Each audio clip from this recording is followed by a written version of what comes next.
ಯೋಂತಃ ಪ್ರವಿಶ್ಯ ಮಮ ವಾಚಮಿಮಾಂ ಪ್ರಸುಪ್ತಾಂ ಸಂಜೀವಯತ್ಯಖಿಲಶಕ್ತಿಧರಸ್ವಧಾಮ್ನ ಅನ್ಯಾಂಶ್ಚ ಹಸ್ತಚರಣಶ್ರವಣತ್ವಗಾದೀನ್ ಪ್ರಾಣಾನ್ನಮೋ ಭಗವತೆ ಪುರುಷಾಯ ತುಭ್ಯಂ.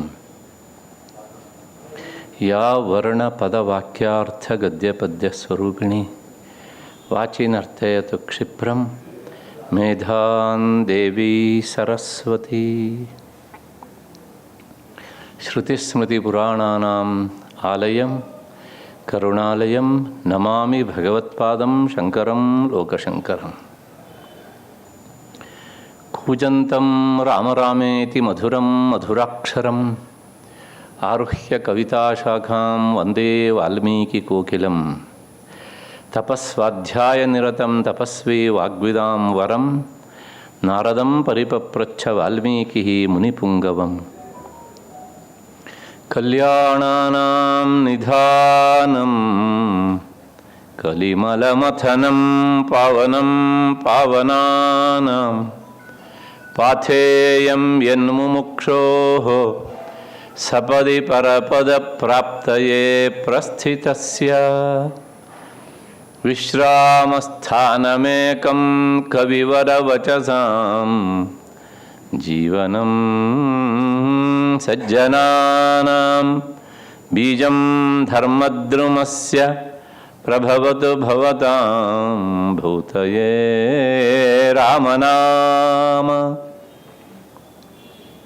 ಯತ್ರ ಯತ್ರ ರಘುನಾಥಕೀರ್ತನಂ ತತ್ರ ತತ್ರ ಕೃತಮಸ್ತಕಾಂಜಲಿಂ ಬಾಷ್ಪವಾರಿ ಪರಿಪೂರ್ಣಲೋಚನಂ ಮಾರುತಿಂ ಪ್ರಣತರಾಕ್ಷಸಾಂತಕಂ.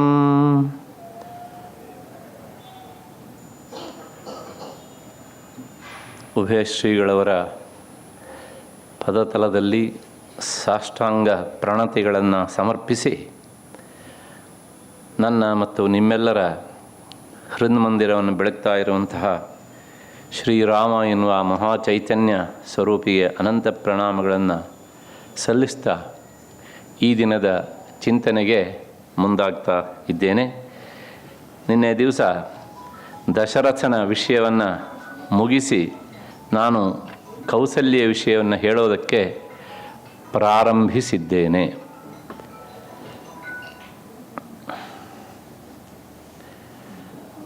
ಒಂದು ಸಣ್ಣ ಸೂಚನೆ ಕೊಡ್ತೇನೆ. ಈಗಾಗಲೇ ಪ್ರಾರಂಭ ದಿವಸದಲ್ಲಿ ಸೂಚನೆ ಕೊಟ್ಟಿದ್ದಾರೆ, ಪುನಃ ಸ್ಮರಣೆ ಮಾಡ್ತಿದ್ದೇನೆ. ತಮಗೆ ಯಾರ್ಯಾರು ಅದನ್ನು ಸ್ವಿಚ್ ಆಫ್ ಮಾಡಲಿಕ್ಕೆ ಅಥವಾ ಸೈಲೆಂಟ್ ಮೂಡಿಗೆ ಹಾಕ್ಲಿಕ್ಕೆ ಬರದೇ ಇದ್ದರೆ, ಗೊತ್ತಾಗದೇ ಇದ್ದರೆ, ಇಲ್ಲ ಅದು ಗೊತ್ತಿದ್ದವರು ಬೇಕಷ್ಟು ಜನ ಇದ್ದಾರೆ, ಅವ್ರ ಸಹಾಯ ತಗೊಂಡು ದಯವಿಟ್ಟು ಅದನ್ನು ಸೈಲೆಂಟ್ ಮೂಡಿ ಹಾಕ್ಕೊಳ್ಳಿ, ಆಮೇಲೆ ಅದನ್ನು ಬಳಸ್ತೀರಂತೆ. ದಶರಥನ ವಿಷಯವನ್ನು ಮುಗಿಸಿ ಕೌಸಲ್ಯ ವಿಷಯಕ್ಕೆ ಬಂದಿದ್ದೇನೆ. ಇದಕ್ಕೆ ಸಂಬಂಧಪಟ್ಟ ಹಾಗೆ ನನಗೆ 2 ಪ್ರಶ್ನೆಗಳು ಬಂದಿವೆ. ಯಾಕೆಂದರೆ ಈ ಯೂಟ್ಯೂಬಲ್ಲಿ ಅದು ಬಿತ್ತರ ಆಗುವುದರಿಂದ ಜನ ನನಗೆ ಸಂಪರ್ಕ ಮಾಡ್ತಾರೆ. ಹಾಗಾಗಿ 2 ಪ್ರಶ್ನೆ ಕೇಳಿದ್ದಾರೆ. ಒಬ್ಬರಂತೂ ಕೇಳಿದ್ದಾರೆ, ದಶರಥ ಕೈಕೇಯಿ ಕೊಟ್ಟಂತಹ ವರದ ವಿಷಯ ನೀವು ಹೇಳಲಿಲ್ಲ ಯಾಕೆ ಅಂತ ಕೇಳಿದ್ದಾರೆ. ಅದನ್ನು ಹೇಳಬೇಕಾದದ್ದು ಕೈಕೇಯಿಯ ಪಾತ್ರದಲ್ಲಿ ಅಷ್ಟೇ ಹೊರತು ಕೌಸಲ್ಯ ದಶರಥನ ಪಾತ್ರದ ವಿಷಯದಲ್ಲಿ ಅಲ್ಲ. ಜನರಿಗೆ ಒಂದು ಸಣ್ಣ ಕನ್ಫ್ಯೂಷನ್ ಇದೆ. ನಾನು ಪೂರ್ತಿ ರಾಮಾಯಣದ ಕಥೆ ಹೇಳ್ತೇನೆ ಅಂತ ಅಂದ್ಕೊಂಡ್ಬಿಟ್ಟಿದ್ದಾರೆ. ಆದರೆ ನಾನು ಈ ವೇದಿಕೆಯ ಮೂಲಕ, ಈ ಧ್ವನಿಯಂತ್ರದ ಮೂಲಕ ತಿಳಿಸ್ತಾ ಇದ್ದೇನೆ, ನಾನು ಪೂರ್ತಿ ರಾಮಾಯಣದ ಕಥೆಯನ್ನು ಹೇಳೋದಕ್ಕೆ ಕುಳಿತಿಲ್ಲ. ನನ್ನ ಉದ್ದೇಶ ರಾಮಾಯಣವನ್ನು ಆದ್ಯಂತವಾಗಿ ಹೇಳುವುದಲ್ಲ. ಒಂದು ಪಾತ್ರವನ್ನು ಇಟ್ಕೊಂಡು ಆ ಪಾತ್ರದಲ್ಲಿ ಬರುವಂತಹ ಮುಖ್ಯ ಘಟ್ಟಗಳೇನಿವಿಲ್ಲ ಅದನ್ನು ಮಾತ್ರ ಹೇಳುವುದೇ ಅಷ್ಟೇ ಹೊರತನು ರಾಮಾಯಣದ ಕಥೆಯನ್ನು ಹೇಳುವುದಲ್ಲ. ಹಾಗಾಗಿ ಏನಾಗುತ್ತೆ ಅಂದರೆ, ಎಷ್ಟೋ ಸಲ ನಾನು ಮಂಡೂಕಪ್ಲುತಿಯನ್ನು ಅರ್ಥ ಆಗುತ್ತೆ ಅಂತ ಅಂದ್ಕೊಂಡಿದ್ದೇನೆ, ಅದನ್ನು ಮಾಡಬೇಕಾದದ್ದು ಅನಿವಾರ್ಯ. ನನಗೆ ಆ ಪಾತ್ರಕ್ಕೆ ಏನು ಬೇಕೋ ಅಷ್ಟು ಮಾತ್ರ ಹೇಳ್ತೇನೆ ಅಷ್ಟೇ ಹೊರತನು ಸಹ ಆ ಪಾತ್ರದ ಗುಣ ಮತ್ತು ದೋಷ ಇದನ್ನು ವಿಮರ್ಶೆ ಮಾಡುವುದು, ಅದನ್ನು ನಿಮ್ಮ ಮುಂದೆ ಇಡುವುದಷ್ಟೇ ನನ್ನ ಉಪನ್ಯಾಸದ ವಸ್ತು. ಅಷ್ಟು ಹಿನ್ನೆಲೆಯಲ್ಲಿ ಇದಕ್ಕೆ ನೀವು ಮಾನಸಿಕವಾಗಿ ಸಿದ್ಧರಾಗಿದ್ಕೊಂಡು ಉಪನ್ಯಾಸ ಕೇಳ್ತೀರಿ ಅಂತ ಅಂದ್ಕೊಂಡಿದ್ದೇನೆ. ಖಂಡಿತವಾಗಿಯೂ ಹಾಗೆ ಕೇಳಿದ ತಪ್ಪು ಅಂತ ನನ್ನ ಮಾತಿನ ಅರ್ಥ ಅಲ್ಲ, ಅದು ಸರಿಯೇ. ಆದರೆ ಅದನ್ನು ಯಾವ ಪಾತ್ರದಲ್ಲಿ ಹೇಳಬೇಕೋ ಅಲ್ಲಿ ಹೇಳ್ತೇನೆ. ಅದರ ಜೊತೆಗೆ ಇನ್ನೊಬ್ಬರು ಕೇಳಿದ್ದಾರೆ, ದಶರಥನ ಅಂತ ಹೇಗಾಯಿತು ಅಂತ ಹೇಳಲಿಲ್ಲ ಅಂತ ಉದ್ದೇಶಪೂರ್ವಕವಾಗಿ ಬಿಟ್ಟಿದ್ದೇನೆ. ಯಾಕೆಂದರೆ ಅದೊಂದು ಕರುಣಾಜನಕವಾದಂಥ ಸ್ಥಿತಿ. ನಾನು ಮೊದಲೇ ಹೇಳಿದ್ದೇನೆ, ರಾಮಾಯಣದ ಎಷ್ಟೋ ಪ್ರಸಂಗಗಳನ್ನು ನಾವು ಕಂಠತಃ ಹೇಳುವುದು ಬಹಳ ಕಷ್ಟ. ಆದರೂ ಯಾರೋ ಒಬ್ಬರು ಕೇಳಿದ್ದಾದ್ರಿಂದ ಇವತ್ತು ಹೇಳಿಬಿಡ್ತೇನೆ. ಇದನ್ನು ಕೇಳಿ ಆದಮೇಲೆ ನೀವು ಅಂದ್ಕೊಳ್ಳಿ, ಬಿಟ್ಟಿದ್ದಿದ್ರೆ ಚೆನ್ನಾಗಿರ್ತಿತ್ತೋ ಏನೋ ಅಂತ ಅನಿಸಿದರೆ ಅದು ಸಂತೋಷವೇ. ನಿಮಗೆ ಗೊತ್ತು, ದಶರಥನಿಗೆ 4 ಜನ ಮಕ್ಕಳು, ರಾಮ, ಲಕ್ಷ್ಮಣ, ಭರತ, ಶತ್ರುಘ್ನ. ಆದರೆ ಕೈಕೇಯಿಯ ಈ ವರದಿಂದಾಗಿ ಆತ ತುಂಬ ಆಘಾತಕ್ಕೆ ಒಳಗಾದ. ಸಾರಿ ಸಾರಿ ಹೇಳ್ತಾನೆ, ಭರತನಿಗೆ ಪಟ್ಟ ಕಟ್ಟೋಣ, ರಾಮನನ್ನು ಕಾಡಿಗೆ ಕಳಿಸುವಂತ ಮಾತ್ರ ಕೇಳಬೇಡ ನೀನು ಅಂತ. ಆದರೆ ಕೈಕೇಯಿ ಆ ಪಟ್ಟನ್ನು ಬಿಡಲಿಲ್ಲ. ಯಾಕೆ ಏನು ಎತ್ತ ಅಂತ ಅವಳ ಪಾತ್ರ ವಿಮರ್ಶೆ ಮಾಡಬೇಕಿದ್ರೆ ನೋಡೋಣ. ಕೊನೆಗೆ ದಶರಥನಿಗೆ ಏನೂ ಉಳಿದಿಲ್ಲ, ಅವನಿಗೆ ಪೂರ್ತಿಯಾಗಿ ಸ್ವಾತಂತ್ರ್ಯವನ್ನು ಕಳ್ಕೊಳ್ತಾನೆ. ರಾಮನ ಹತ್ರ ನೇರವಾಗಿ ಕಾಡಿಗೆ ಹೋಗುವಂತನೂ ಸಹ ಅವನು ಹೇಳುವ ಸ್ಥಿತಿಯಲ್ಲಿ ಇರಲಿಲ್ಲ.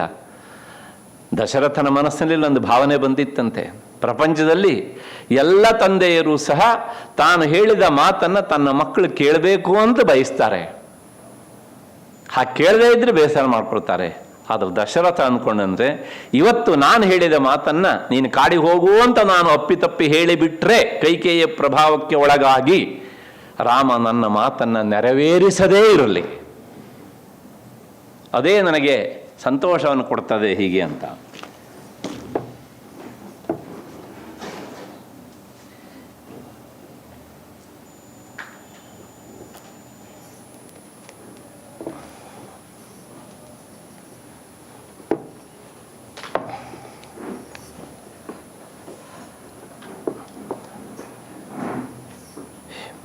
ಲೋಕದಲ್ಲಿ ಯಾವ ತಂದೆಯೂ ತನ್ನ ಮಕ್ಕಳು ತನ್ನ ಮಾತನ್ನು ಕೇಳದೇ ಇರುವವರು ಆಗಲಿ ಅಂತ ಬಯಸೋದಿಲ್ಲ.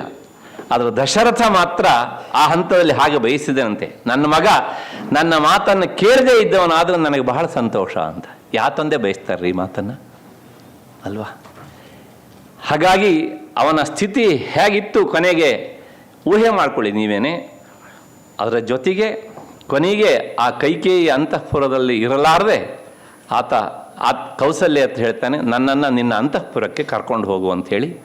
ಆಮೇಲೆ ಅಂತಃಪುರಕ್ಕೆ ಕರ್ಕೊಂಡು ಬರ್ತಾಳೆ ಅವಳು, ಕೌಸಲ್ಯ ಅಂತಃಪುರಕ್ಕೆ. ಕೈಕೇಯಿಯ ಅಂತಃಪುರದಿಂದ ಕೌಸಲ್ಯ ಅಂತಃಪುರಕ್ಕೆ. ಅಲ್ಲಿ ಯಾರಿದ್ದಾರೆ ಕೇಳಿದ್ರು ಯಾರೂ ಇಲ್ಲ. ಆತ್ಮೀಯನ ಅಂಥ ಗೆಳೆಯ ಸುಮಂತ್ರ ರಾಮನನ್ನು ಬಿಡೋದಕ್ಕೆ ಹೋಗಿಬಿಟ್ಟಿದ್ದಾನೆ. ಅದಾದಮೇಲೆ ದಶರಥನ ಆ ಸನಿಹದಲ್ಲಿದ್ದವರು ಇಬ್ಬರು, ಒಬ್ಬಾಕೆ ಕೌಸಲ್ಯ, ಇನ್ನೊಬ್ಬಾಕೆ ಸುಮಿತ್ರೆ. 4 ಜನ ಮಕ್ಕಳ ತಂದೆ. ರಾಮ ಇಲ್ಲ, ಲಕ್ಷ್ಮಣ ಇಲ್ಲ, ಭರತ ಬಂದಿಲ್ಲ, ಶತ್ರುಘ್ನ ಬಂದಿಲ್ಲ. ಇಂಥ ಸ್ಥಿತಿಯಲ್ಲಿ ರಾಮನ ಕೊರಗಿನಲ್ಲಿ ಆತ ತನ್ನ ಆ ಕೊನೆಯ ಹಂತವನ್ನು ತಲುಪ್ತಾನೆ. ಅಷ್ಟೇ ಅಲ್ಲ, ತಕ್ಷಣಕ್ಕೆ ಔರ್ಧ್ವದೈಹಿಕ ಕ್ರಿಯೆ ಆಯಿತೋ ಅದು ಆಗಲಿಲ್ಲ. ರಾಮ ಬರುವ ಸ್ಥಿತಿಯಲ್ಲಿಲ್ಲ. ಭರತ ಬರೋದಕ್ಕೆ ಮತ್ತೆ 7 ದಿನಗಳ ಕಾಲ ಕಾಯಬೇಕು. ದಶರಥನಂತನ ಚಕ್ರವರ್ತಿಯ ಶರೀರವನ್ನು 7 ದಿನಗಳ ಕಾಲ ತೈಲದ್ರೋಣಿಯಲ್ಲಿ ಇರಿಸಲಾಯಿತು.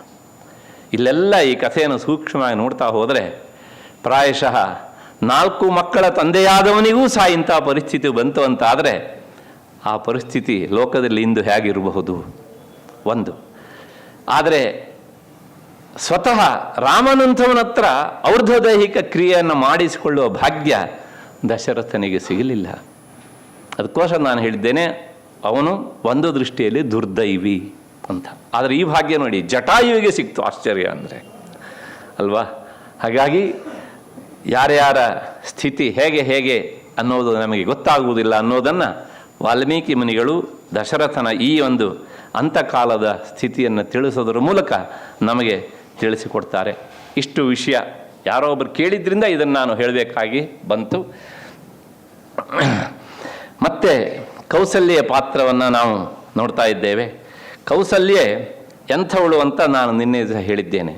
ಅವಳು ಮದುವೆ ಆಗಿ ಬಂದ ಮೇಲೆ ಮಕ್ಕಳ ತಾಯಿ ಆಗೋಕ್ಕಿಂತ ಮೊದಲು ಪ್ರಾಯಶಃ ಸುಖ ಪಟ್ಟಿದ್ದು ನಮಗೆ ಅಷ್ಟಾಗಿ ಕಾಣುವುದಿಲ್ಲ ಅಂತ ಹೇಳಿದ್ದೇನೆ.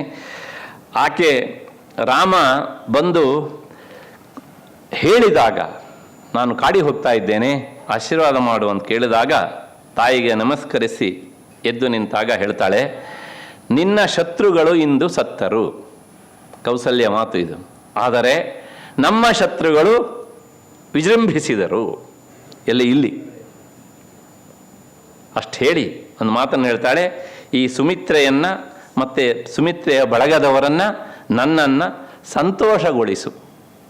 ಏನು ಹೇಳ್ತಿದ್ದಾಳೆ ಅವಳು ಅನ್ನೋದನ್ನು ವಾಲ್ಮೀಕಿ ಮುನಿಗಳು ನೇರವಾಗಿ ಹೇಳುವುದಿಲ್ಲ, ಧ್ವನಿ ಒಟ್ಟಾರೆ ಎಂತಹ ನೋವನ್ನು ಅವಳು ಅನುಭವಿಸಿರಬೇಕು ಅನ್ನೋದನ್ನು ಈ ಮಾತಿನ ಮೂಲಕ ಅವಳು ವ್ಯಕ್ತಪಡಿಸ್ತಾಳೆ.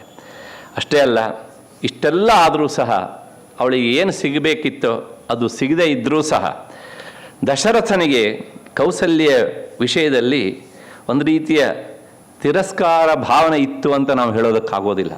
ಕೌಸಲ್ಯಗೆ ಏನು ನೀಡಬೇಕಾಗಿತ್ತು ಅದನ್ನು ನೀಡದಿದ್ದ ಕಾರಣ ಒಂದು ರೀತಿಯಲ್ಲಿ ಕೈಕೇಯಿಯ ಭಯ ಅನ್ನೋದು ಸ್ಪಷ್ಟವಾಗತ್ತೆ.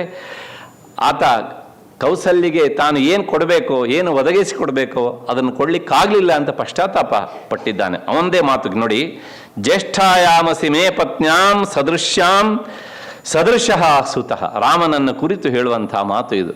ಜ್ಯೇಷ್ಠಾಯಾಮಸಿ ಮೇ ಪತ್ನ್ಯಾಂ ಸದೃಶ್ಯಾಂ ಸದೃಶಸ್ಸುತಃ. ರಾಮನನ್ನು ಹೊಗಳುವುದರ ಮೂಲಕ ರಾಮನಿಗೆ ಜನ್ಮ ಕೊಟ್ಟ ತಾಯಿ ಅಂತ ಕೌಸಲ್ಯನ್ನು ಸಹ ಹೊಗಳ್ತಾನೆ. ಸದೃಶ್ಯಾಂ ಸದೃಶಸ್ಸುತಃ. ಅಷ್ಟೇ ಅಲ್ಲ, ಉತ್ಪನ್ನಸ್ತ್ವಂ ಗುಣಶ್ರೇಷ್ಠ. ಇವತ್ತು ನೀನು ಗುಣಶ್ರೇಷ್ಠನಾಗಿದ್ದಕ್ಕೆ ಕಾರಣ ಇದ್ದರೆ ಅದಕ್ಕೆ ನಿನ್ನ ತಾಯಿಯ ಕೊಡುಗೆಯೂ ಸಹ ತುಂಬ ಉಂಟಪ್ಪ ಅಂಥೇಳಿ ದಶರಥ ರಾಮನನ್ನು ಹೊಗಳುವುದರ ಮೂಲಕ ಆ ಕೌಸಲ್ಯ ಗುಣವನ್ನು ಎತ್ತಿ ಹೇಳ್ತಾನೆ. ಕೊನೆಗೆ ಕೈಕೇಯಿಗೆ ಅಂಜಿ ಆತ ಅವಳತ್ತ ಲಕ್ಷ್ಯ ಕೊಡ್ತಾ ಇರಲಿಲ್ಲ. ಮತ್ತು ದೊರೆಗೆ ಕೌಸಲ್ಯ ಬಗ್ಗೆ ಗೌರವ ಇದ್ದದ್ದನ್ನು ನೋಡಿ ಕೈಕೇಯಿ ವರದಿಂದ ನೊಂದ ದಶರಥ ಹೇಳುವಂಥ ಮಾತು ಇದು. ಅಲ್ಲೇ ಬರ್ತದೆ ರಾಮಾಯಣದಲ್ಲೇನೆ, ಯದಾ ಯದಾಚ ಕೌಸಲ್ಯ ದಾಸೀವಚ್ಚ ಸಖೀವಚ ಭಾರ್ಯಾವದ್ ಭಗಿನೀವಚ್ಚ ಮಾತೃವಚ್ಚೋಪತಿಷ್ಠತಿ. ಆ ಕೌಸಲ್ಯ ದಶರಥನ ಜೀವನದಲ್ಲಿ ಏನೆಲ್ಲ ಆಗಿದ್ಲು ಅನ್ನೋದನ್ನು ಆತ ಹೇಳ್ತಾನೆ. ಯದಾ ಯದಾಚ ಕೌಸಲ್ಯ ದಾಸೀವಚ್ಚ. ನನಗೆ ಎಷ್ಟೋ ಸಲ ದಾಸಿ ಸೇವೆ ಮಾಡಿದಾಗ ಸೇವೆ ಮಾಡಿದ್ದಾಳೆ. ಕೌಸಲ್ಯ ಬಗ್ಗೆ ಹೇಳಿದಂಥ ಮಾತು ಇದು. ಸಖೀವಚ್ಚ, ಮತ್ತೆ ನನಗೆ ಗೆಳತಿಯಾಗಿ ನಿಂತಿದ್ದಾಳೆ ಅವಳು. ಭಾರ್ಯಾವತ್, ಮತ್ತೆ ಕೆಲವು ಸಂದರ್ಭದಲ್ಲಿ ನಿಜಾರ್ಥದಲ್ಲಿ ನನ್ನ ಪತ್ನಿಯಾಗಿದ್ದಾಳೆ. ಮತ್ತೆ ಮಾತೃವಚ್ಚೋಪತಿಷ್ಠತಿ, ಮತ್ತೆ ಕೆಲವು ಸಲ ತಾಯಿಯಾಗಿ ನಾನು ನೊಂದಾಗ ಅವಳು ನನಗೆ ಸಮಾಧಾನವನ್ನು ಸಹ ಹೇಳಿದ್ದಾಳೆ.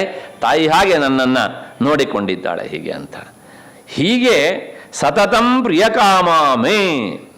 ಕೌಸಲ್ಯೆ ಎಂದೂ ಸಹ ದಶರಥನಿಗೆ ಕೆಟ್ಟದ್ದನ್ನು ಬಯಸಿದವಳಲ್ಲ, ಕೆಟ್ಟದ್ದನ್ನು ಆಗಗೊಡಲೂ ಇಲ್ಲ. ಅವಳು ತನ್ನ ಶಕ್ತಿಗೆ ಎಷ್ಟು ಸಾಧ್ಯವೋ ಅಷ್ಟು ಅದನ್ನು ತಡಿತಾ ಇದ್ಲು.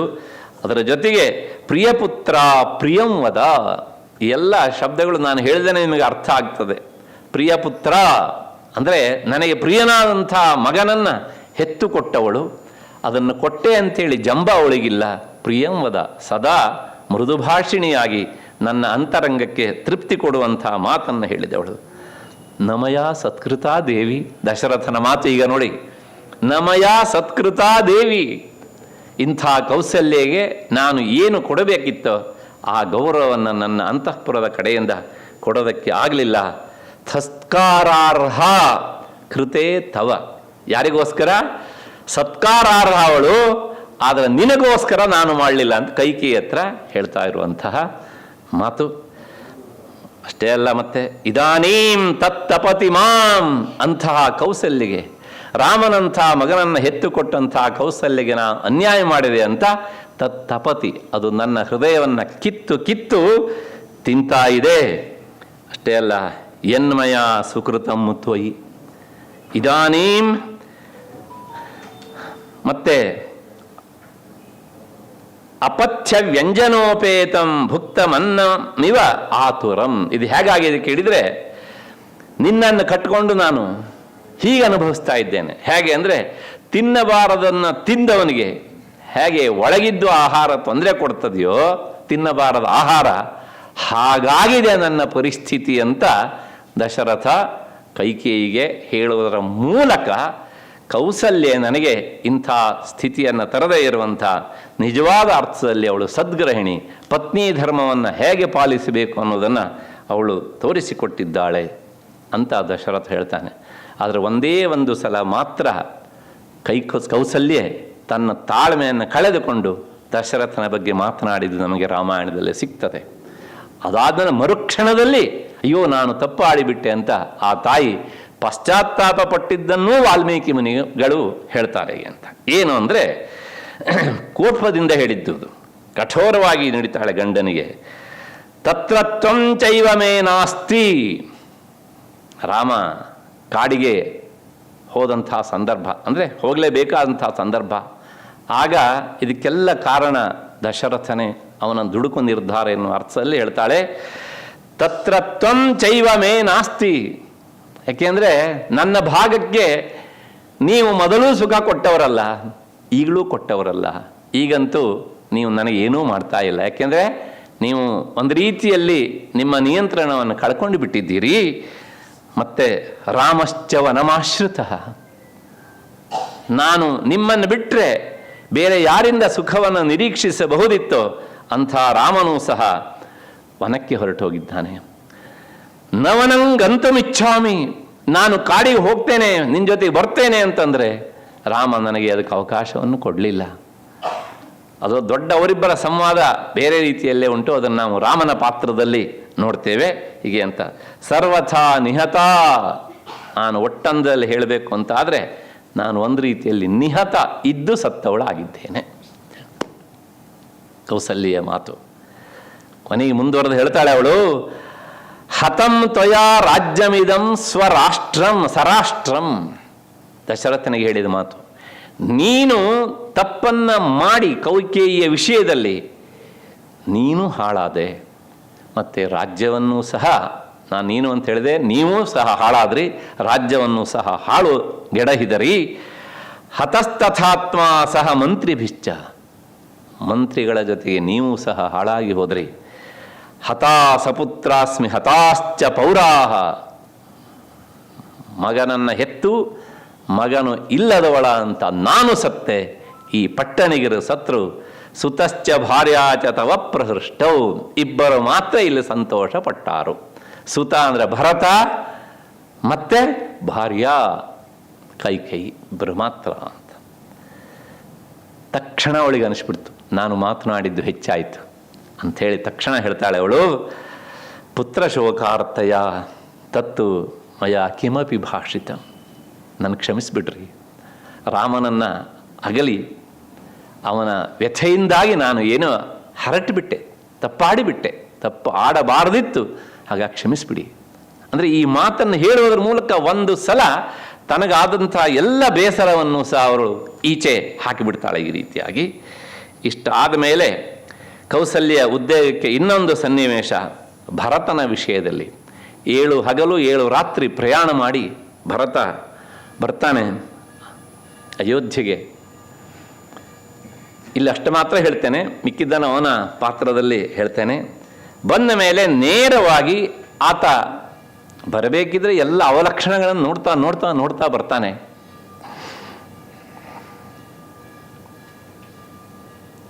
ಇದು ನನ್ನ ಅಯೋಧ್ಯೆಯ ಅಂತ ಅವನಿಗೆ ಸಂಶಯ ಬಂತಂತೆ ಬರಬೇಕಿದ್ರೇನೆ.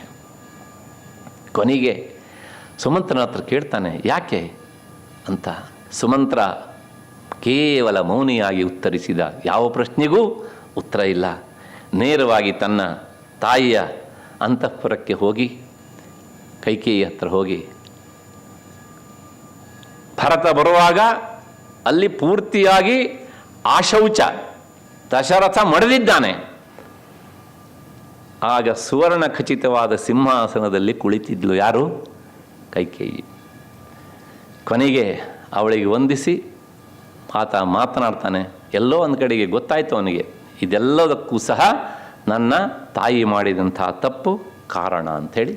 ಕೊನೆಗೆ ಅವನ ಹತ್ರ ಕೈಕೇಯಿ ಹತ್ರ ಮಾತನಾಡುವಂತಹ ಒಂದು ಮನಸ್ಸು ಇರಲಿಲ್ಲ ಭರತನ ಹತ್ರ. ನೇರವಾಗಿ ನಾನು ನನ್ನ ದೊಡ್ಡಮ್ಮನ ಹತ್ರ ಹೋಗ್ತೇನೆ ಅಂತ ಬಂದ.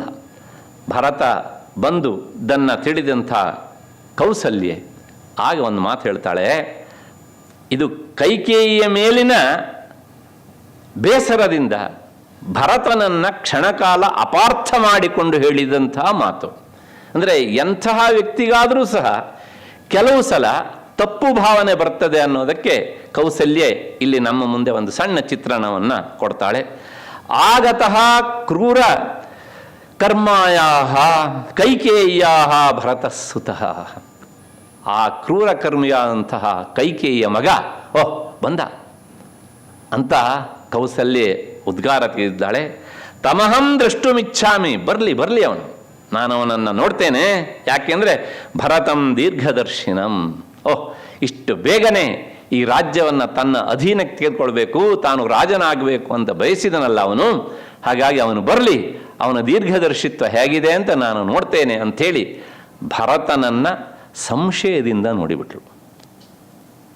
ಕೊನೆಗೆ ಭರತ ಬಂದವನು ತಾಯಿಗೆ ಕೌಸಲ್ಯಗೆ ನಮಸ್ಕಾರ ಮಾಡ್ತಾನೆ. ಬರಬೇಕಿದ್ರೆ ಅವನ ಹೃದಯ ಒಡೆದೋಗಿದೆ. ಪಾಪ ಮುಗ್ಧ, ಅವನಿಗೆ ಏನೂ ಗೊತ್ತಿಲ್ಲ ಈ ವಿಷಯದಲ್ಲಿ. ನಿರಪರಾಧಿಯಾಗಿ ಕ್ಷಣಕಾಲ ಕೌಸಲ್ಯ ಅಂತ ಅವರ ಹೃದಯದಲ್ಲಿ ಸಂಶಯದ ಮಡುವು ಮೂಡುವಂತೆ ಮಾಡಿದವಳು ಕೈಕೇಯಿ. ಕೊನೆಗೆ ಬಂದವನು ಕಾಲಿಗೆ ಬಿದ್ದು ಆತ ಮಾತನಾಡ್ತಾ ನನ್ನಿಂದ ಏನೂ ತಪ್ಪಾಗಲಿಲ್ಲ ಅಂತ ಹೇಳಿದರೂ ಕೌಸಲ್ಯಗೆ ಭರವಸೆ ಬರಲಿಲ್ಲ. ಹಾಗೆ ಮಾತನಾಡ್ತಾ ಆತ ಮೂರ್ಛೆ ಹೋಗಿಬಿಡ್ತಾನೆ, ಎಚ್ಚರ ತಪ್ಪಿ ಬಿದ್ದುಬಿಡ್ತಾನೆ. ಆ ಸಂದರ್ಭ ನೋಡಿ ಕೌಸಲ್ಯಗೆ ಹೃದಯ ಆತ ನಿಷ್ಪಾಪ, ಅಂದರೆ ಏನೂ ಅವನದು ತಪ್ಪಿಲ್ಲ ಎನ್ನುವಂಥದ್ದು ಮನದಟ್ಟಾದಾಗ ಸ್ವತಃ ತಾನು ಅವಳನ್ನು ಎತ್ತಿ ಅವನ ತಲೆಯನ್ನು ಆಗ್ರಹಣಿಸಿ, ನಿನ್ನ ಹೃದಯವನ್ನು ಅರ್ಥ ಮಾಡಿಕೊಂಡು ಬಿಟ್ಟೆ, ನಾನು ಅರ್ಥ ಮಾಡಿಕೊಳ್ಳಿಕ್ಕಾಗದೆ ತಪ್ಪಾಡಿಬಿಟ್ಟೆ ಎನ್ನುವ ಭಾವದಲ್ಲಿ ಕೌಸಲ್ಯೆ ಮಾತನಾಡಿ ಅವನನ್ನು ಸಮಾಧಾನ ಪಡಿಸ್ತಾಳೆ. ಹಾಗಾಗಿ ಈ ಭಾವೋದ್ವೇಗ, ಈ ಪರವಶತೆ ಯಾರನ್ನೂ ಬಿಡಲಿಲ್ಲ ಎನ್ನುವಂಥದ್ದನ್ನು ಕೌಸಲ್ಯೆಯ ಮೂಲಕ ವಾಲ್ಮೀಕಿ ಮುನಿಗಳು ನಮಗೆ ತಿಳಿಸಿಕೊಡ್ತಾರೆ. ಹೀಗೆ ಕೌಸಲ್ಯೆ ಅಕಸ್ಮಾತ್ತಾಗಿ ತಪ್ಪು ಮಾಡಿದ್ದಿದ್ರೂ ಸಹ ಮರುಕ್ಷಣದಲ್ಲಿ ಅದನ್ನು ಅರ್ಥೈಸಿಕೊಂಡು ಸರಿಪಡಿಸಿಕೊಳ್ಳುವಂತಹ ಆ ಸೌಮ್ಯ ಸ್ವಭಾವದ ಹೆಣ್ಣು ಮಗಳು ಅಂಥವಳು ದಶರಥನ ಹಿರಿಯ ಪಟ್ಟಮಹಿಷಿ.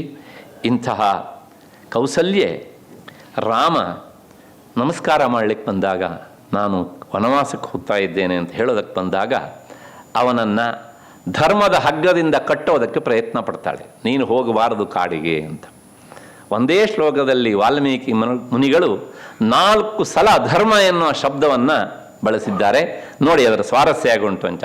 ಧರ್ಮಜ್ಞ ರಾಮನಿಗೆ ಸಂಬೋಧನೆ. ಹೇ ಧರ್ಮಜ್ಞ ಅಂತ ರಾಮಚಂದ್ರ, ಯದಿ ಧರ್ಮಿಷ್ಠೇ ಧರ್ಮಂ ಚರಿತುಮಿಚ್ಛಸಿ, ಧರ್ಮಿಷ್ಠಳ ಅಂತಹ ನನ್ನಲ್ಲಿ ನೀನು ಧರ್ಮವನ್ನೇ ಆಚರಿಸಬೇಕು ಅಂತ ನಿಜವಾಗಿ ಬಯಸ್ತೀವಿ ಅಂತಾದರೆ ಶುಶ್ರೂಷ ಮಾಂ ಇಹಸ್ಥತ್ವಂ, ಇಲ್ಲಿದ್ದು ನೀನು ನನ್ನನ್ನು ಏನು ಮಾಡು, ಸೇವೆ ಮಾಡು. ಚರಧರ್ಮಂ ಅನುತ್ತಮಂ, ಮಿಗಿಲಾದಂತಹ ಧರ್ಮ ತಾಯಿಯ ಸೇವೆಯನ್ನು ಮಾಡುವಂಥದ್ದು, ಇಲ್ಲಿದ್ದು ಆ ಕೆಲಸ ಮಾಡು. ಹಾಗಿದ್ರೆ ಈ ಶ್ಲೋಕದ ಒಟ್ಟು ಭಾವ ಏನು ಅಂತ ಕೇಳಿದರೆ ಧರ್ಮ ಧರ್ಮ ಧರ್ಮ ಅಂತ ಕೌಸಲ್ಯ ಹೇಳ್ತಾಳೆ. ಯಾವುದು ಧರ್ಮ ಅಂತಂದರೆ ಶ್ರುತಿ ಮಾತೆ ಹೇಳ್ತಾಳೆ, ಮಾತೃದೇವೋ ಭವ ಪಿತೃದೇವೋ ಭವ, ಅದಾದ ಮೇಲೆ ಆಚಾರ್ಯ ದೇವೋಭವ.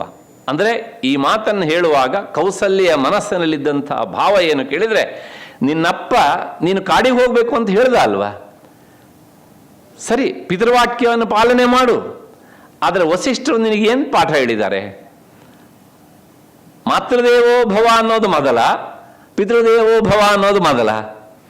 ಹಾಗಾಗಿ ಈಗ ನಾನು ಹೇಳ್ತಿದ್ದೇನೆ, ನೀನು ಕಾಡಿಗೆ ಹೋಗಬೇಡ, ಇಲ್ಲಿದ್ದು ನನ್ನ ಸೇವೆ ಮಾಡು ಅಂತ.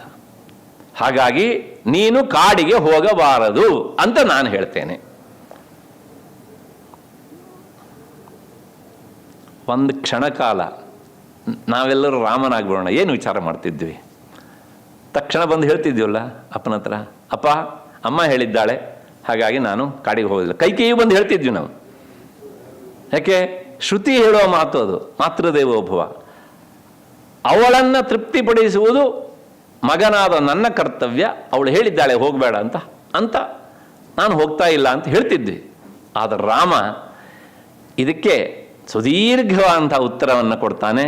ಅದನ್ನು ರಾಮನ ಪಾತ್ರದಲ್ಲಿಯೇ ಹೇಳ್ತೇನೆ. ಯಾಕೆಂದರೆ ಆಮೇಲೆ ಎಲ್ಲ ಇಲ್ಲೇ ಹೇಳಿದರೆ ರಾಮನ ಪಾತ್ರದಲ್ಲಿ ನಾನು ಏನು ಅಂದ್ಕೊಂಡಿದ್ದೇನೋ ಆ ರಾಮನ ಪಾತ್ರವನ್ನು ಹೀಗೆ ಕಡೆದು ನಿಲ್ಲಿಸಬೇಕು ಅಂತ ಅದಕ್ಕೆ ಕೊರತೆ ಆಗ್ಬಿಡು. ಮತ್ತು ಈ ಪೂರ್ವ ಪಕ್ಷದಲ್ಲಿ ನಾನು ಎತ್ಕೊಂಡೇ ಉತ್ತರ ಹೇಳ್ತೇನೆ.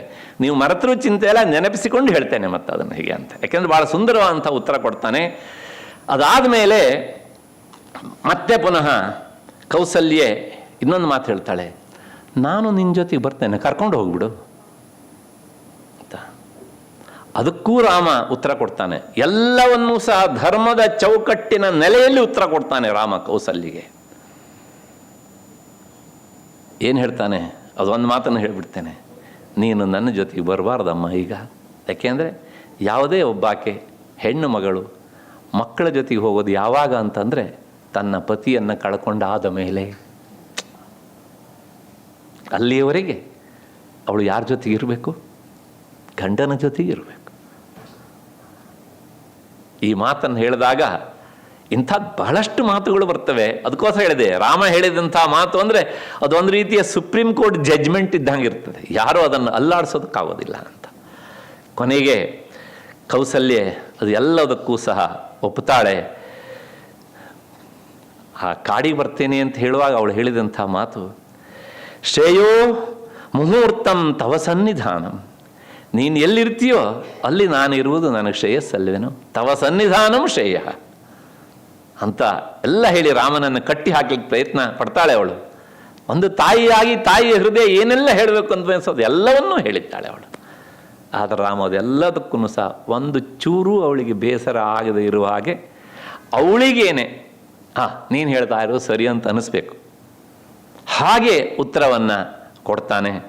ಕೊನೆಗೆ ತಕ್ಷಣ ಕೌಸಲ್ಯೆ ಏನು ಮಾಡ್ತಾಳೆ ಅಂದರೆ, ಆಗಲಪ್ಪ ಇನ್ನೇನು ಮಾಡೋದು, ನಾನು ನಿನ್ನನ್ನು ನಿಯಂತ್ರಿಸುವಂಥ ಸ್ಥಿತಿಯಲ್ಲಿ ಇಲ್ಲ. ಯಾಕೆಂದರೆ ನೀನು ಹೇಳೋ ಒಂದೊಂದು ಮಾತೂ ಸಹ ಅಷ್ಟು ಶಾಸ್ತ್ರ ಸಮ್ಮತವಾದಂಥ ಮಾತು ಅಂಥೇಳಿ ತಕ್ಷಣ ಒಂದು ಬೇರನ್ನು ತಂದ್ಲಂತೆ.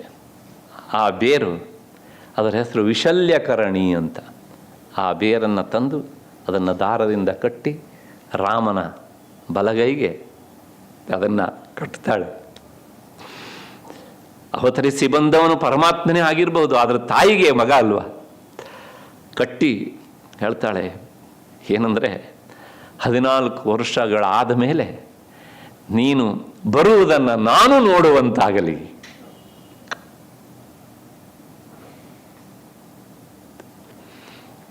ಒಂದೇ ಮಾತಿನಲ್ಲಿ ನೀನು ಸುಖವಾಗಿ ಬಾ, ಮತ್ತೆ ಹಾಗೆ ಸುಖವಾಗಿ ಬಂದಂತಹ ನಿನ್ನನ್ನು ನೋಡೋದಕ್ಕೆ ನಾನು ಅಲ್ಲಿವರೆಗೆ ಬದುಕಿರುವಂತಾಗಲಿ. ಕಾಡು ಅಂದರೆ ತುಂಬ ಕ್ರೂರ ಪ್ರಾಣಿಗಳಿರುವಂತಹದ್ದು. ರಾಕ್ಷಸರಿದ್ದಾರೆ ಅಲ್ಲಿ. ಅವರು ಯಾರ ಜೊತೆಗೆ ಯುದ್ಧ ಮಾಡಬೇಕಿದ್ರೂ ಸಹ ನನಗೆ ತೊಂದರೆ ಆಗದೇ ಇರಲಿ ಕಂದ ಅಂತ ಹೇಳಿ ಅವಳು ಭಗವಂತನನ್ನು ಪ್ರಾರ್ಥನೆ ಮಾಡಿರಲಂತೆ. ಯಾವ ಭಗವಂತನನ್ನು ಪ್ರಾರ್ಥನೆ ಮಾಡಿದ್ರು ಅಂದರೆ, ಪ್ರದಕ್ಷಿಣಂ ಚಾಪಿ ಚಕಾರ ರಾಘವಂ. ರಾಮನಿಗೆ ಪ್ರದಕ್ಷಿಣೆ ನಮಸ್ಕಾರ ಮಾಡಿ ಅವಳು ಪ್ರಾರ್ಥನೆ ಮಾಡಿದ್ಲಂತೆ. ರಾಮನ ಪರತತ್ವ ಅವಳಿಗೆ ಗೊತ್ತಿದೆಯೋ ಇಲ್ಲೋ ಗೊತ್ತಿಲ್ಲ. ಪ್ರಾಯಶಃ ವಿಧಿ ಗೊತ್ತಿಲ್ಲದೇನೆ ಅವಳ ಹತ್ರ ಈ ಕೆಲಸವನ್ನು ಮಾಡಿಸಿಬಿಡ್ತಾ ಏನೋ ಗೊತ್ತಿಲ್ಲ. ಒಟ್ಟಾರೆ ಒಂದು ಒಳ್ಳೆಯ ಕೆಲಸವನ್ನು ಮಾಡಿದಳು. ಹಾಗಾಗಿ ನಮಸ್ಕಾರ ಮಾಡಿ, ಸಾಮಾನ್ಯವಾಗಿ ಮಕ್ಕಳು ನಮಸ್ಕಾರ ಮಾಡಿ ಹೋಗುವಂತಹದ್ದು ಲೋಕದ ರೂಢಿ. ಆದರೆ ಇಲ್ಲಿ ಪ್ರದಕ್ಷಿಣೆ ಮಾಡಿ ಕೌಸಲ್ಯೆ ಹೋಗಿ ಬಾ ಅಂತ ಆಶೀರ್ವಾದ ಮಾಡಿದ್ದಂತೆ. ರಾಮ ನಮಸ್ಕಾರ ಮಾಡೋದನ್ನು ಮಾಡಿಯೇ ಇದ್ದಾನೆ, ಮತ್ತು ಅವನೇನು ಬಿಟ್ಟಿದ್ದಾನೆ ಅಂತ ದಯವಿಟ್ಟು ಅಪಾರ್ಥ ಮಾಡಿಕೊಳ್ಳಬೇಡಿ. ಹೀಗೆ ಇಂತಹ ಕೌಸಲ್ಯೆ ಪ್ರಾಯಶಃ ಒಬ್ಬ ಸದ್ಗೃಹಿಣಿ, ಆದರ್ಶ ಪತ್ನಿ, ಆದರ್ಶ ತಾಯಿ, ಎಲ್ಲಕ್ಕಿಂತ ಹೆಚ್ಚಿಗೆ ಪ್ರಜಾಜನ ಒತ್ಸಲೆ ಆಗಿದ್ಲು ಅವಳು. ನಮ್ಮ ಪರಂಪರೆಯ ಬಗ್ಗೆ ಅಪಾರವಾದ ಗೌರವ. ನಿನ್ನೆ ದಿವಸ ನಾನು ಹೇಳಿದ್ದೇನೆ, 10 ಜನ ವೇದಾಧ್ಯಯನ ಮಾಡುವಂತಹ ವಿದ್ಯಾರ್ಥಿಗಳಿಗೆ ಅವಳು ಆಶ್ರಯ ದಾತ್ರಿ ಆಗಿದ್ಲು. ಅದಕ್ಕೋಸ್ಕರ ಒಬ್ಬ ಅಧ್ಯಾಪಕನಿಟ್ಕೊಂಡು ತನಗೆ ದಶರಥ ಏನು ಈ ನನ್ನ ಅಂತಃಪುರದ ನಿರ್ವಹಣೆಗೆ ಏನು ಕೊಡ್ತಿದ್ನೋ ಆ ದುಡ್ಡಿನಿಂದ ಒಬ್ಬ ಅಧ್ಯಾಪಕನ ಇರಿಸಿಕೊಂಡು ಪಾಠ ಪ್ರವಚನವನ್ನು ಮಾಡ್ತಾ ಇದ್ಲು. ಅಂದರೆ ಅವಳ ಹೃದಯ ಎಷ್ಟು ಎತ್ತರದ್ದಾಗಿರಬೇಕು. ಈ ದೇಶದಲ್ಲಿ ಈ ಪರಂಪರೆ ಉಳಿಬೇಕು, ವೈದಿಕ ಪರಂಪರೆ ಅಂತ ಮೊದಲು ದೃಢವಾದ ಭಾವನೆಯನ್ನು ತಾಳಿದವಳು ಕೌಸಲ್ಯೆ ಇಡೀ ಆ ಕುಟುಂಬದಲ್ಲಿ. ಹಾಗಾಗಿ ಇಂಥ ತಾಯಿಗೆ ಅವಳೇ ಸಾಟಿ. ಅದಕ್ಕೋಸ್ಕರ ಎಲ್ಲವನ್ನು ಬಿಟ್ಟಿದ್ದಂತಹ ವಿಶ್ವಾಮಿತ್ರ ಮಹರ್ಷಿಗಳು ರಾಮ ಲಕ್ಷ್ಮಣನ ಕರೆದುಕೊಂಡು ಹೋಗುವಾಗ ಆ ಗಂಗಾ ತೀರದಲ್ಲಿ ರಾತ್ರಿ ಮಲಗಿ ಬೆಳಗಾತ್ ಎಬ್ಬಿಸುವಾಗ ರಾಮ ಹೇಳು ಅಂತ ಹೇಳಲಿಲ್ಲ. ಏನು ಹೇಳಿದ್ರು? ಕೌಸಲ್ಯ ಸುಪ್ರಜಾ ರಾಮ ಪೂರ್ವ ಸಂಧ್ಯಾ ಪ್ರವರ್ತತೆ. ಪ್ರಾಯಶಃ ಈ ಮಾತನ್ನು ಹೇಳಬೇಕಿದ್ರೆ ಅವರ ಮನಸ್ಸಲ್ಲಿ ಒಂದು ಭಾವನೆ ಬಂದಿರಬಹುದು, ಛೇ ಇಂಥ ಮಗುವಿಗೆ ನಾನು ತಂದೆ ಆಗುವ ಭಾಗ್ಯವನ್ನು ಕಳ್ಕೊಂಡೆ, ಅಥವಾ ಇಂಥ ಮಗನನ್ನು ಹೆತ್ತಂಥ ಕೌಸಲ್ಯೆ ನಿಜವಾದ ಅರ್ಥದಲ್ಲಿ ಪುಣ್ಯಗರ್ಭೆ, ನಾನು ಕಳ್ಕೊಂಡಲ್ಲ ಅದನ್ನು ಅಂತ. ಯಾಕೆಂದರೆ ವಿಶ್ವಾಮಿತ್ರ ಮಹರ್ಷಿಗಳು ಪೂರ್ವಾಶ್ರಮದಲ್ಲಿ ಗಾಧಿ ಚಕ್ರವರ್ತಿ ಆದಂಥವರು, ಎಲ್ಲವನ್ನು ಬಿಟ್ಟೆದ್ದು ಬಂದವರು. ಆದರೆ ರಾಮನ ಆ ನಿದ್ರಾ ಭಂಗಿಗೆ ಮರುಳಾಗಿ ರಾಮನನ್ನು ಹೊಗಳೋದಕ್ಕೆ ಹೊರಟು ಮೊದಲು ಹೇಳಿದ್ದು ಯಾರನ್ನ? ಈ ಆದರ್ಶ ತಾಯಿಯಾದಂತಹ ಕೌಸಲ್ಯನ. ಹಾಗಾಗಿ ಕೌಸಲ್ಯಗೆ ಅವಳಿಗೆ ಅವಳೇ ಸಾಟಿ. ಆದರೆ ಮನುಷ್ಯ ಸಹಜವಂಥದ್ದು ಸಣ್ಣ ಪುಟ್ಟ ತಪ್ಪು ಒಂದು ಸಂದರ್ಭದಲ್ಲಿ ಮಾತ್ರ ಹೀಗೆ ಹೇಳಿದ್ದಾಳೆ. ಮತ್ತು 2 ಸಲ ಒಟ್ಟು ಲೆಕ್ಕ ಹಾಕಿದರೆ ಆದರೂ ಸಹ ಅವಳ ವ್ಯಕ್ತಿತ್ವ ಅಷ್ಟು ಎತ್ತರದ್ದು. ದಶರಥನಿಗೂ ಸಹ ಅಷ್ಟೇ ಹಿತವನ್ನು ಬಯಸಿದಳು. ಸುಮಿತ್ರೆಗಂತೂ ಕೌಸಲ್ಯನ್ನು ಕಂಡ್ರೆ ಅಷ್ಟು ಪ್ರೀತಿ. ಅದನ್ನು ನಾವು ಇನ್ನು 2-3 ದಿವಸದಲ್ಲಿ ನೋಡುತ್ತೇವೆ. ಇಷ್ಟು ಹಿನ್ನೆಲೆಯಲ್ಲಿ ಆ ಕೌಸಲ್ಯೆಯ ಪಾತ್ರದ ಯಥಾಮತಿ ಚಿಂತನೆ ಮಾಡಿದ್ದೇವೆ ಅಂತ ಅಂದ್ಕೊಂಡು ಮತ್ತೆ ಮುಂದೆ ನಾವು ನೋಡಬೇಕಾದದ್ದು ಕೈಕೇಯಿ. ಏಕೆಂದರೆ ದಶರಥನ 2ನೆಯ ಪತ್ನಿಯ ಸ್ಥಾನದಲ್ಲಿ ನಿಲ್ಲುವವಳು ಕೈಕೇಯಿ. ಮತ್ತೆ ಪುನಃ ಕೈಕೇಯಿಯ ಹೆಸರು ಏನು ಅಂತಂದರೆ ಕೈಕೇಯಿ ಅಷ್ಟೇ. ಏಕೆಂದರೆ ಕೇಕೆಯ ರಾಜನ ಮಗಳಾದ್ದರಿಂದ ಅವಳ ಹೆಸರು ಅದು 2-3 ಥರ ಉಂಟು. ಒಂದು ಕೈಕೇಯಿ, ಇನ್ನೊಂದು ಕೈಕೇಯಿ ಅಂತ. ಹಾಗಾಗಿ ಅದ್ರ ಬಗ್ಗೆ ಸಾಕಷ್ಟು ಗೊಂದಲಗಳೆಲ್ಲ ಉಂಟು. ಇದ್ಕೊಂಡು ಹೋಗಲಿ, ಅದು ಏನಾರು ಇಲ್ಲಿ ಒಟ್ಟಾರೆ ನಮಗೆ ಗೊತ್ತುಂಟು ಏನು ಅಂದರೆ ಕೈಕೇಯಿ ಅಂತ ಹೇಳೋಣ ಅಂತ. ಹೀಗೆ ಈ ಕೈಕೇಯಿ ರಾಮಾಯಣದಲ್ಲಿ ಒಂದು ರೀತಿಯಲ್ಲಿ ಹೇಳಬೇಕು ಅಂದರೆ ಅತ್ಯಂತ ಸಂಕೀರ್ಣವಾದಂತಹ ಪಾತ್ರ ಇವಳಿತ್ತು. ಯಾಕೆ ಅಂದರೆ ಪ್ರಾಯಶಃ ವಾಲ್ಮೀಕಿ ಆದ ಮೇಲೆ ಭಾಸನಿಂದ ಹಿಡಿದು ಇತ್ತೀಚೆಗೆ ಬಂದಂತಹ ರಾಮಾಯಣ ದರ್ಶನದವರೆಗೂ ಸಹ ಈಕೆಯನ್ನು ಅರ್ಥ ಮಾಡಿಕೊಂಡು ಬರದವರಿಗಿಂತ ಅರ್ಥ ಮಾಡಿಕೊಳ್ಳದೆ ಬರದವರೇ ಹೆಚ್ಚು ಅಂತ ಕಾಣುತ್ತೆ. ಯಾಕೆಂದರೆ ವಾಲ್ಮೀಕಿ ಮುನಿಗಳು ಚಿತ್ರಿಸಿದಂತಹ ಕೈಕೇಯಿ ಇದ್ದಾಳಲ್ಲ, ಅವಳು ಸುಲಭವಾಗಿ ಯಾರ ಮನಸ್ಸಿಗೂ ಸಹ ಸಿಗೋಳಲ್ಲ. ಅತ್ಯಂತ ಸಂಕೀರ್ಣವಾದಂತಹ ಪಾತ್ರ. ಹಾಗಾಗಿ ಆಕೆಯನ್ನು ಅರ್ಥ ಮಾಡಿಕೊಳ್ಳುವುದು ಅತ್ಯಂತ ಕಷ್ಟ ಆಗಿದೆ ಮುಂದೆ ಬಂದಂತಹ ಎಲ್ಲ ಕವಿಗಳಿಗೂ ಸಹ. ಅವಳ ನಡತೆ ಅಸಹಜ ಮತ್ತು ಕೃತ್ರಿಮವಾದದ್ದು. ಇದಕ್ಕೆಲ್ಲ ಕಾರಣ ಅತ್ಯಂತ ಹಠವಾದಿ, ಚಂಡಿ ಸ್ವಭಾವದವಳು ಮತ್ತು ಸಮಯ ಸಾಧಕಳು. ಕೊನೆಯಲ್ಲಿ ಅವಳು ಆದದ್ದು ಅಸಹಾಯಕಳಾಗಿ ನಿಂತಳು. ಇಷ್ಟು ಹಿನ್ನೆಲೆಯಲ್ಲಿ ಅವಳ ಇಡೀ ಪಾತ್ರವನ್ನು ನಾವು ಯಥಾಮತಿ ಪರಿಶೀಲನೆ ಮಾಡೋಣ. ರಾಮ ವನವಾಸಕ್ಕೆ ಹೊರಟಾಗ ರಾಮನಿಗೆ ವಯಸ್ಸು 25, ವಯಸ್ಸಾ 25. ಸುಮಾರಾಗಿ ಭರತನಿಗೂ ಸಹ ಆಗ ಸ್ವಲ್ಪ ಹೆಚ್ಚು ಕಡಿಮೆ ಅಷ್ಟೇ, 1 ವರ್ಷ ಕಡಿಮೆ ಇದ್ದಿರಬಹುದು. ಇವನನ್ನು ಹಡೆದಂಥ ಕೈಕೇಯಿಗೆ ಅಂದರೆ ರಾಮನಿಗೆ ಮದುವೆಯಾಗಿ ಈಗ ಎಷ್ಟು ವರ್ಷ ಆಗಿದೆ? 25 ವರ್ಷ. ಭರತನಿಗೂ 25, 24 ಅಂತ ಇಟ್ಕೊಳ್ಳಿ. ಕೈಕೇಯಿ ಮದುವೆಯಾಗಿ ಭರತನಿಗೆ ಜನ್ಮ ಕೊಡಬೇಕಿದ್ರೆ ಕೊನೆ ಪಕ್ಷ 20 ವರ್ಷ ಅಂತ ಇಟ್ಕೊಂಡ್ರು ಸಹ ಮತ್ತೆ ಪುನಃ 25 ಸೇರಿಸಿದರೆ ಎಷ್ಟಾಯಿತು? ಅವಳಿಗೆ 45 ವಯಸ್ಸು. ಈ 45ನೇ ವಯಸ್ಸಿಗೆ ಬರುವಾಗ ಸಾಮಾನ್ಯವಾಗಿ ಯಾರೂ ಸಹ ಈ ಚೆಲ್ಲಾಟ ಆಡುವಂಥ ಮನಸ್ಸಿನವರಾಗಿರೋದಿಲ್ಲ. ಒಂದು ಪ್ರಬುದ್ಧತೆ, ಒಂದು ಗಂಭೀರತೆ ಎಲ್ಲವೂ ಸಹ ಬರ್ತದೆ.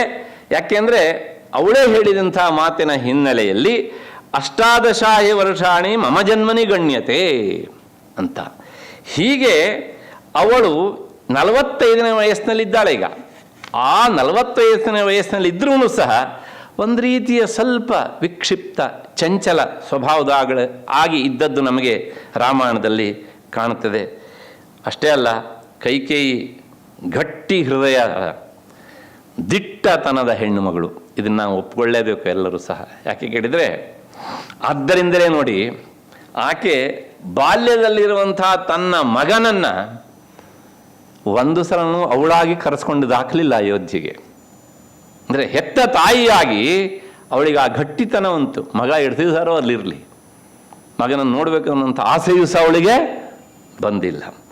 ಹೀಗೆ ಅದನ್ನೆಲ್ಲವನ್ನೂ ಸಹ ಮಗನನ್ನೂ ಸಹ ಮರೆತು ಅವಳು ಹಾಯಾಗಿದ್ದಳು. ಅಂದರೆ ಅವಳು ಇಲ್ಲಿಯ ಈ ಸುಖದ ಸುಪ್ಪತ್ತಿಗೆದೆಯಲ್ಲಿ ಎಲ್ಲವನ್ನೂ ಸಹ ಮರೆತಿದ್ದಳು ಅಂತ. ಕೌಸಲ್ಯೆಯನ್ನು ನೋಯಿಸುವಂತೆ ರಾಮ ಕಾಡಿಗೆ ಹೋಗಬೇಕು ಅಂತ ಹಠ ಹಿಡಿದ್ಲು.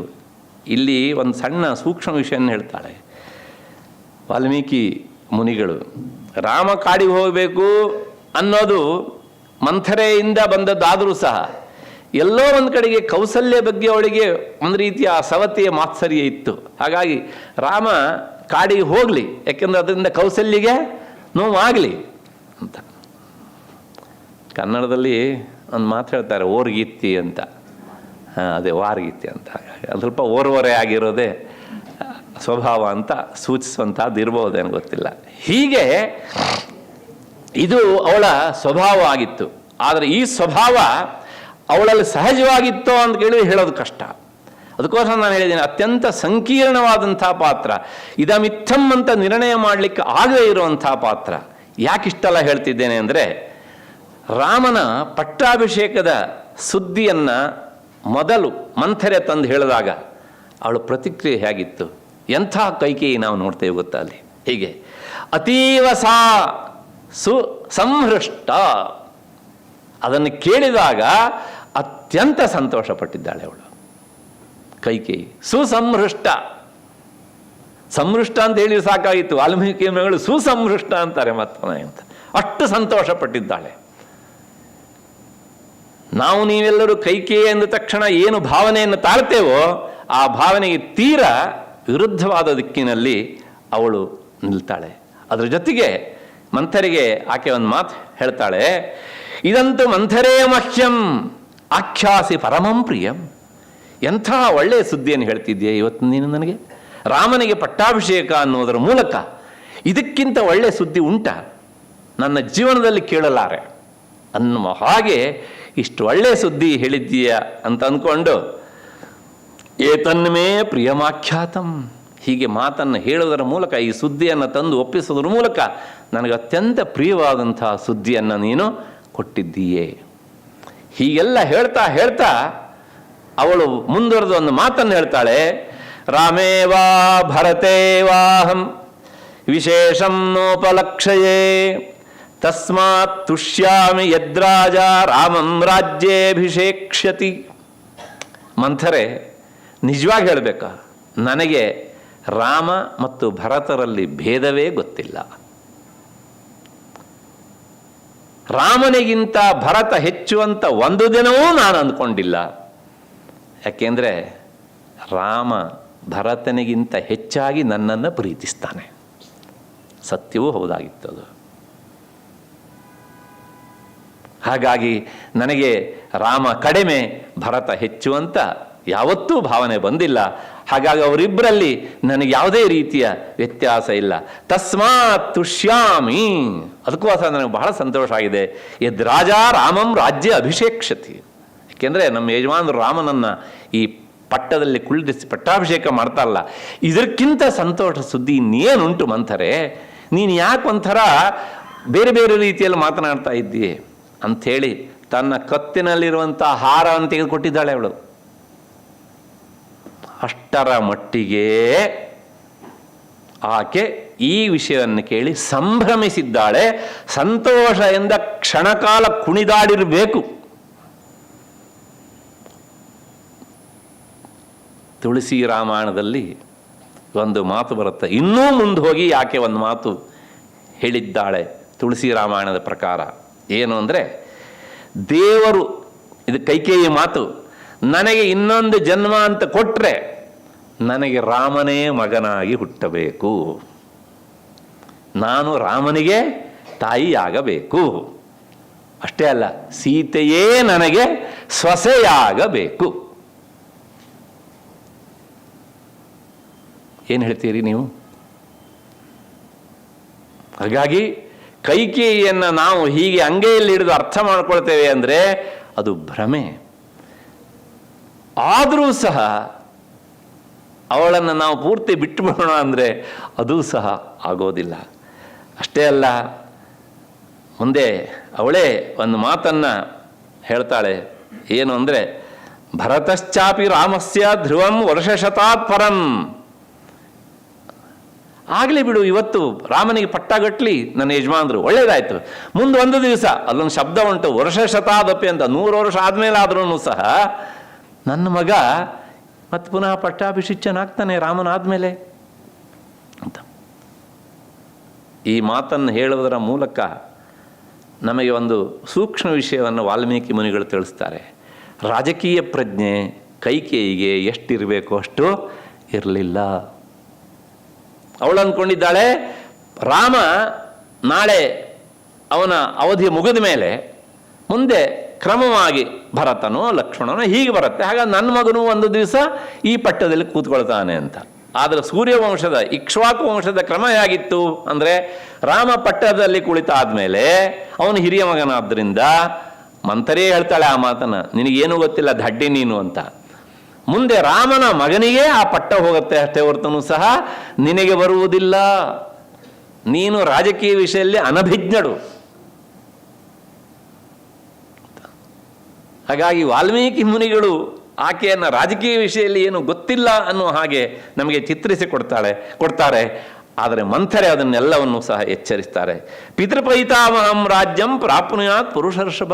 ತಂದೆಯಿಂದ ಬಂದಂಥ ಕ್ರಮವಾದಂಥ ಪರಂಪರೆಯಲ್ಲಿ ನನ್ನ ಮಗನು ರಾಜನಾಗ್ತಾನೆ ಅಂತ ಕೈಕೇಯಿ ಹೇಳಿದರೆ, ಮಂಥರೆ ಮಾತು ನೋಡಿ, ನಹಿ ರಾಜ್ಞ ಸುತಾ ಸರ್ವೇ ರಾಜ್ಯೇ ತಿಷ್ಠಂತಿ ಭಾಮಿನಿ.